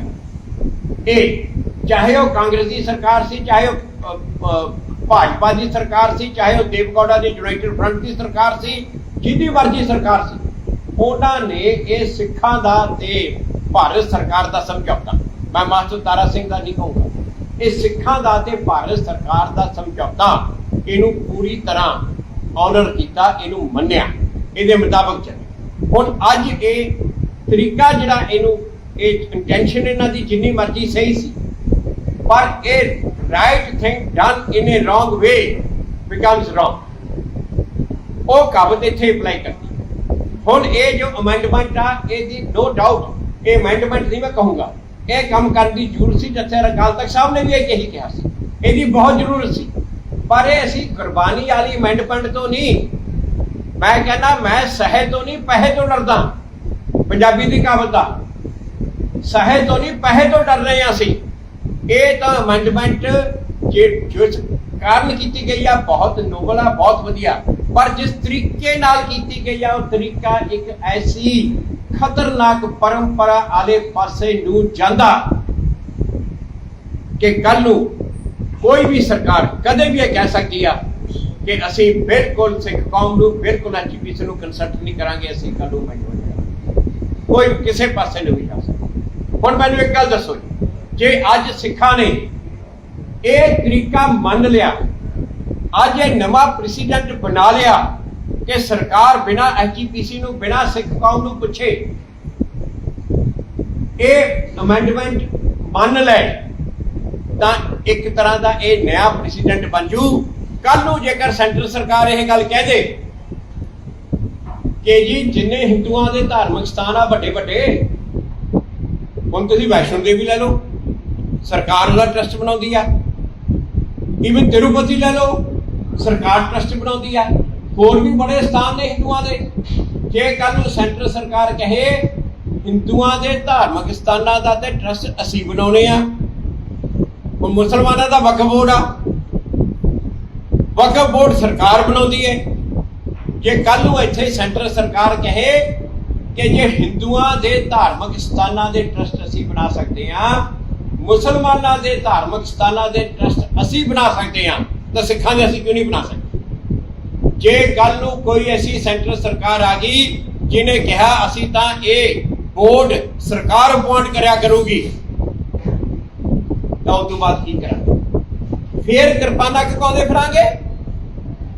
ਤਾਂ ਮੈਂ ਅੱਜ ਮੇਰਾ ਜੋ ਮਕਸਦ ਆ ਉਹ ਚੁਕੰਨੇ ਕਰਨਾ, ਉਹ ਸਾਰਿਆਂ ਨੂੰ ਚੁਕੰਨੇ ਕਰਨਾ, ਕੱਲੀ ਸਿੱਖ ਕੌਮ ਨੂੰ ਨਹੀਂ, ਪੰਜਾਬ ਨੂੰ ਵੀ, ਹਰ ਇੱਕ ਪੰਜਾਬੀ ਨੂੰ ਇੱਥੇ ਚੁਕੰਨੇ ਕਰਨਾ।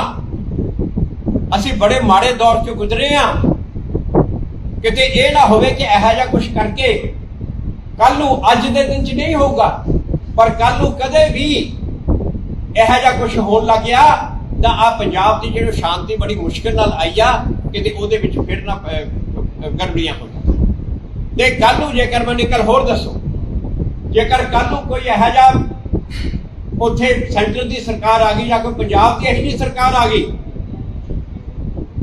ਉਹ ਆ ਕੇ ਕਹਿਣ ਕਿ ਜੀ ਅਸੀਂ ਤਾਂ ਜੀ ਆ ਰਹਿਤ ਮਰਿਆਦਾ ਦਾ ਰੂਲ ਅਸੀਂ ਬਣਾਉਣੇ ਆ, ਔਰ ਅਸੀਂ ਸਾਡੇ ਕੋਲੇ ਹੱਕ ਆ, ਅਸੀਂ ਤਾਂ ਰੂਲ ਬਣਾਉਣੇ ਆ, ਐਕਟ ਦੇ ਵਿੱਚ ਅਮੈਂਡਮੈਂਟ ਕਰਕੇ ਰੂਲ ਪਾਸ ਕਰਦੇ ਆ, ਰਹਿਤ ਮਰਿਆਦਾ ਅਸੀਂ ਸੈੱਟ ਕਰਾਂਗੇ, ਕਿਵੇਂ ਰੋਕੋਗੇ ਜੀ? ਤੁਹਾਨੂੰ ਬੜੀ ਵੱਡੀ ਚੇਤਾਵਨੀ, ਇੰਟੈਲੀਜੈਂਸ ਏਜੰਸੀਆਂ ਬੜੀ ਦੇਰ ਤੋਂ ਇਹ ਕੋਸ਼ਿਸ਼ ਕਰ ਰਹੀਆਂ ਕਿ ਇਹ ਜਿਹੜਾ ਸਿੱਖ ਬਨਾਮ ਸਰਕਾਰ ਸਮਝੌਤਾ ਇਹ ਖਤਮ ਹੋਵੇ ਤੇ ਸਰਕਾਰ ਆਪਣੀ ਮਰਜ਼ੀ ਨਾਲ ਇਹਦੇ 'ਚ ਅਮੈਂਡਮੈਂਟ ਕਰ ਸਕੇ। ਉੱਥੇ ਅਮੈਂਡਮੈਂਟ ਉਹ ਕੀ ਚਾਹੁੰਦੇ ਆ ਕਿ ਸਰਕਾਰ ਦੇ ਮੁਤਾਬਕ ਜੇ ਕਦੇ ਵੀ ਦਰਬਾਰ ਸਾਹਿਬ ਦੇ ਵਿੱਚ ਕੋਈ ਇਲੀਗਲ ਐਕਟੀਵਿਟੀ ਹੋਈ ਤਾਂ ਸਰਕਾਰ ਐਸਜੀਪੀਸੀ ਨੂੰ ਡਿਸੋਲਵ ਕਰਕੇ ਇੱਕ ਆਪਣਾ ਬੋਰਡ ਬਣਾ ਸਕਦੀ ਹੈ, 5 ਸਿੱਖਾਂ ਨੂੰ ਨੋਮੀਨੇਟ ਕਰ ਦੂਗੀ, ਆਪਣਾ ਬੋਰਡ ਬਣਾ ਦੂਗੀ, ਜਿਵੇਂ ਉਹ ਸੰਤਾ ਸਿੰਘ ਨੂੰ ਉਦੋਂ ਲੈ ਕੇ ਆਏ ਸੀ। ਤੇ ਜੇ ਇਹ ਅਮੈਂਡਮੈਂਟ ਕੱਲ ਨੂੰ ਆ ਗਈ ਤਾਂ ਕਿਵੇਂ ਰੁਕੋਗੇ? ਇਹ ਮੈਂ ਸਹਿ ਤੋਂ ਨਹੀਂ ਪੈਸੇ ਤੋਂ ਡਰਦਾ, ਇਹ ਡੇਂਜਰਸ ਪ੍ਰੈਸੀਡੈਂਟ ਸੈੱਟ ਹੋਣ ਜਾ ਰਹੇ ਆ। ਇੱਕ ਵਾਰੀ ਜੇਕਰ ਇਹ ਸੈੱਟ ਹੋ ਗਿਆ, ਅੱਜ ਮੈਂ ਜਿਹੜੇ ਅੱਜ ਸਿੱਖ ਬਾਦਲਾਂ ਦੇ ਵਿਰੋਧੀ ਹੋਣ ਕਰਕੇ, ਮੈਂ ਵੀ ਬਾਦਲਾਂ ਦਾ ਵਿਰੋਧੀ ਹਾਂ, ਪਰ ਮੈਨੂੰ ਨਾਲ ਦੀ ਨਾਲ ਇਹ ਇਸ ਤੇ ਜੋ ਭਵਿੱਖ ਦੇ ਵਿੱਚ ਖਤਰਾ ਅਸੀਂ ਮੁੱਲ ਲੈ ਰਿਹਾ ਮੈਨੂੰ ਉਹ ਦੱਸਦਾ। ਅੱਜ ਜੋ ਸਿੱਖ ਬਾਦਲਾਂ ਦੇ ਵਿਰੋਧੀ ਹੋਣ ਕਰਕੇ ਇਹਨੂੰ ਪੂਰੀ ਸਪੋਰਟ ਕਰ ਰਿਹਾ, ਉਹਨਾਂ ਨੂੰ ਮੈਂ ਚੁਕੰਨੇ ਕਰਨੇ ਚਾਹੁੰਦਾ ਕਿ ਕਿਤੇ ਇਹ ਤਾਂ ਨਹੀਂ ਕਿ ਅਸੀਂ ਇੱਕ ਬੜੇ ਖਤਰਨਾਕ ਰਾਹ ਤੇ ਚੱਲ ਪਏ। ਇਹ ਕਰਕੇ ਇਸ ਕਰਕੇ ਇਹ ਬਹੁਤ ਜ਼ਰੂਰੀ ਆ, ਇਸੇ ਮੌਕੇ ਤੇ ਇਸ ਨੂੰ ਰੋਕਿਆ ਜਾਵੇ।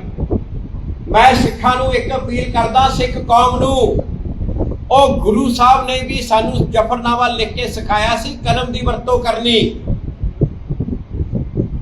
ਅੱਜ ਇਹ ਮੌਕਾ, ਇਹ ਕਲਮ ਦੀ ਵਰਤੋਂ ਕਰੋ, ਕਿਰਪਾਨਾਂ ਨੂੰ ਘੁਮਾਉਣ ਦੀ ਕੋਈ ਜ਼ਰੂਰਤ ਨਹੀਂ ਹੈ। ਅੱਜ ਗੁਰੂ ਸਾਹਿਬ ਨੇ ਜੋ ਸਾਨੂੰ ਕਲਮ ਫੜਾਈ ਆ ਨਾ, ਜ਼ਫਰਨਾਮਾ ਲਿਖ ਕੇ ਔਰੰਗਜ਼ੇਬ ਨੂੰ ਹਲਾਤਾ ਸੀ, ਅੱਜ ਦੇ ਸਿੱਖ ਕੌਮ ਦੇ ਵਾਸਤੇ ਉਹ ਚੈਲੰਜ ਆ, ਇਹ ਚੈਲੰਜ ਆ ਕਿ ਕੀ ਤੁਸੀਂ ਅੱਜ ਕਲਮ ਦੀ ਵਰਤੋਂ ਕਰਕੇ, ਇਸ ਕਲਮ ਦੀ ਵਰਤੋਂ ਕਰਕੇ ਆਪਣੀ ਇਹ ਪਰੰਪਰਾ ਕਿ ਸਿੱਖ ਕੌਮ ਤੇ ਭਾਰਤ ਸਰਕਾਰ ਦਾ ਸਮਝੌਤਾ, ਭਾਰਤ ਸਰਕਾਰ ਜਾਂ ਕਿਸੇ ਵੀ ਸਰਕਾਰ ਵੱਲੋਂ ਸਿੱਖ ਧਰਮ ਦੇ ਵਿੱਚ ਦਖਲ ਨਾ ਦੇਣਾ, ਕੀ ਆਪਣੀ ਇਹ ਪੀੜ੍ਹੀ ਇਸ ਨੂੰ ਕਾਇਮ ਰੱਖ ਸਕਦੀ ਹੈ? ਅੱਜ ਇਸ ਚੀਜ਼ ਦਾ ਮੌਕਾ, ਜੇ ਤੁਸੀਂ ਅੱਜ ਕਲਮ ਨਹੀਂ ਵਰਤੀ ਤਾਂ ਕੱਲ ਨੂੰ ਕਿਰਪਾਨਾਂ ਘੁਮਾਉਂਦੇ ਫਿਰੋਗੇ। ਮੈਂ ਅੱਜ ਤੁਹਾਨੂੰ ਵਾਰਨ ਕਰਦੇ ਇਸ ਗੱਲ। ਅੱਜ ਆਪ ਚਿੱਠੀਆਂ ਲਿਖੋ, ਜਿੰਨੀਆਂ ਸਿੱਖ ਸੰਸਥਾਵਾਂ, ਸਾਰੀਆਂ ਚਿੱਠੀਆਂ ਲਿਖੋ। ਭੁੱਲ ਜਾਓ ਕਿ ਇਹ ਬਾਦਲਾਂ ਨੂੰ ਫਿਕਸ ਹੋ ਰਹੇ ਆ, ਉਹ ਬਾਦਲਾਂ ਨੂੰ ਤਾਂ ਨਵੀਂ ਲੀਜ਼ ਆਫ ਲਾਈਫ ਮਿਲ ਗਈ, ਆਕਸੀਜਨ ਮਿਲ ਗਈ ਆ ਬਾਦਲਾਂ ਨੂੰ। ਤਾਂ ਇਹ ਤਾਂ ਸਿੱਖ ਕੌਮ ਦੇ ਵਾਸਤੇ ਖਤਰੇ ਦੀ ਗੱਲ ਆ। ਅੱਜ ਲੈਟਰ ਲਿਖੋ, ਪ੍ਰੈਜ਼ੀਡੈਂਟ ਨੂੰ ਲਿਖੋ, ਗਵਰਨਰ ਨੂੰ ਲਿਖੋ, ਮੁੱਖ ਮੰਤਰੀ ਨੂੰ ਲਿਖੋ, ਪ੍ਰਧਾਨ ਮੰਤਰੀ ਨੂੰ ਲਿਖੋ। ਅੱਜ ਕਲਮ ਦੀ ਵਰਤੋਂ ਕਰੋ ਤਾਂ ਕਿ ਕੱਲ ਨੂੰ ਤੁਹਾਨੂੰ ਕਿਰਪਾਨ ਦੀ ਵਰਤੋਂ ਨਾ ਕਰਨੀ ਪਵੇ। ਇਹ ਮੌਕਾ ਜਾਗੀ, ਇਹ ਮੌਕਾ ਉੱਠਣ ਦਾ, ਜੇ ਅੱਜ ਨਾ ਉੱਠੇ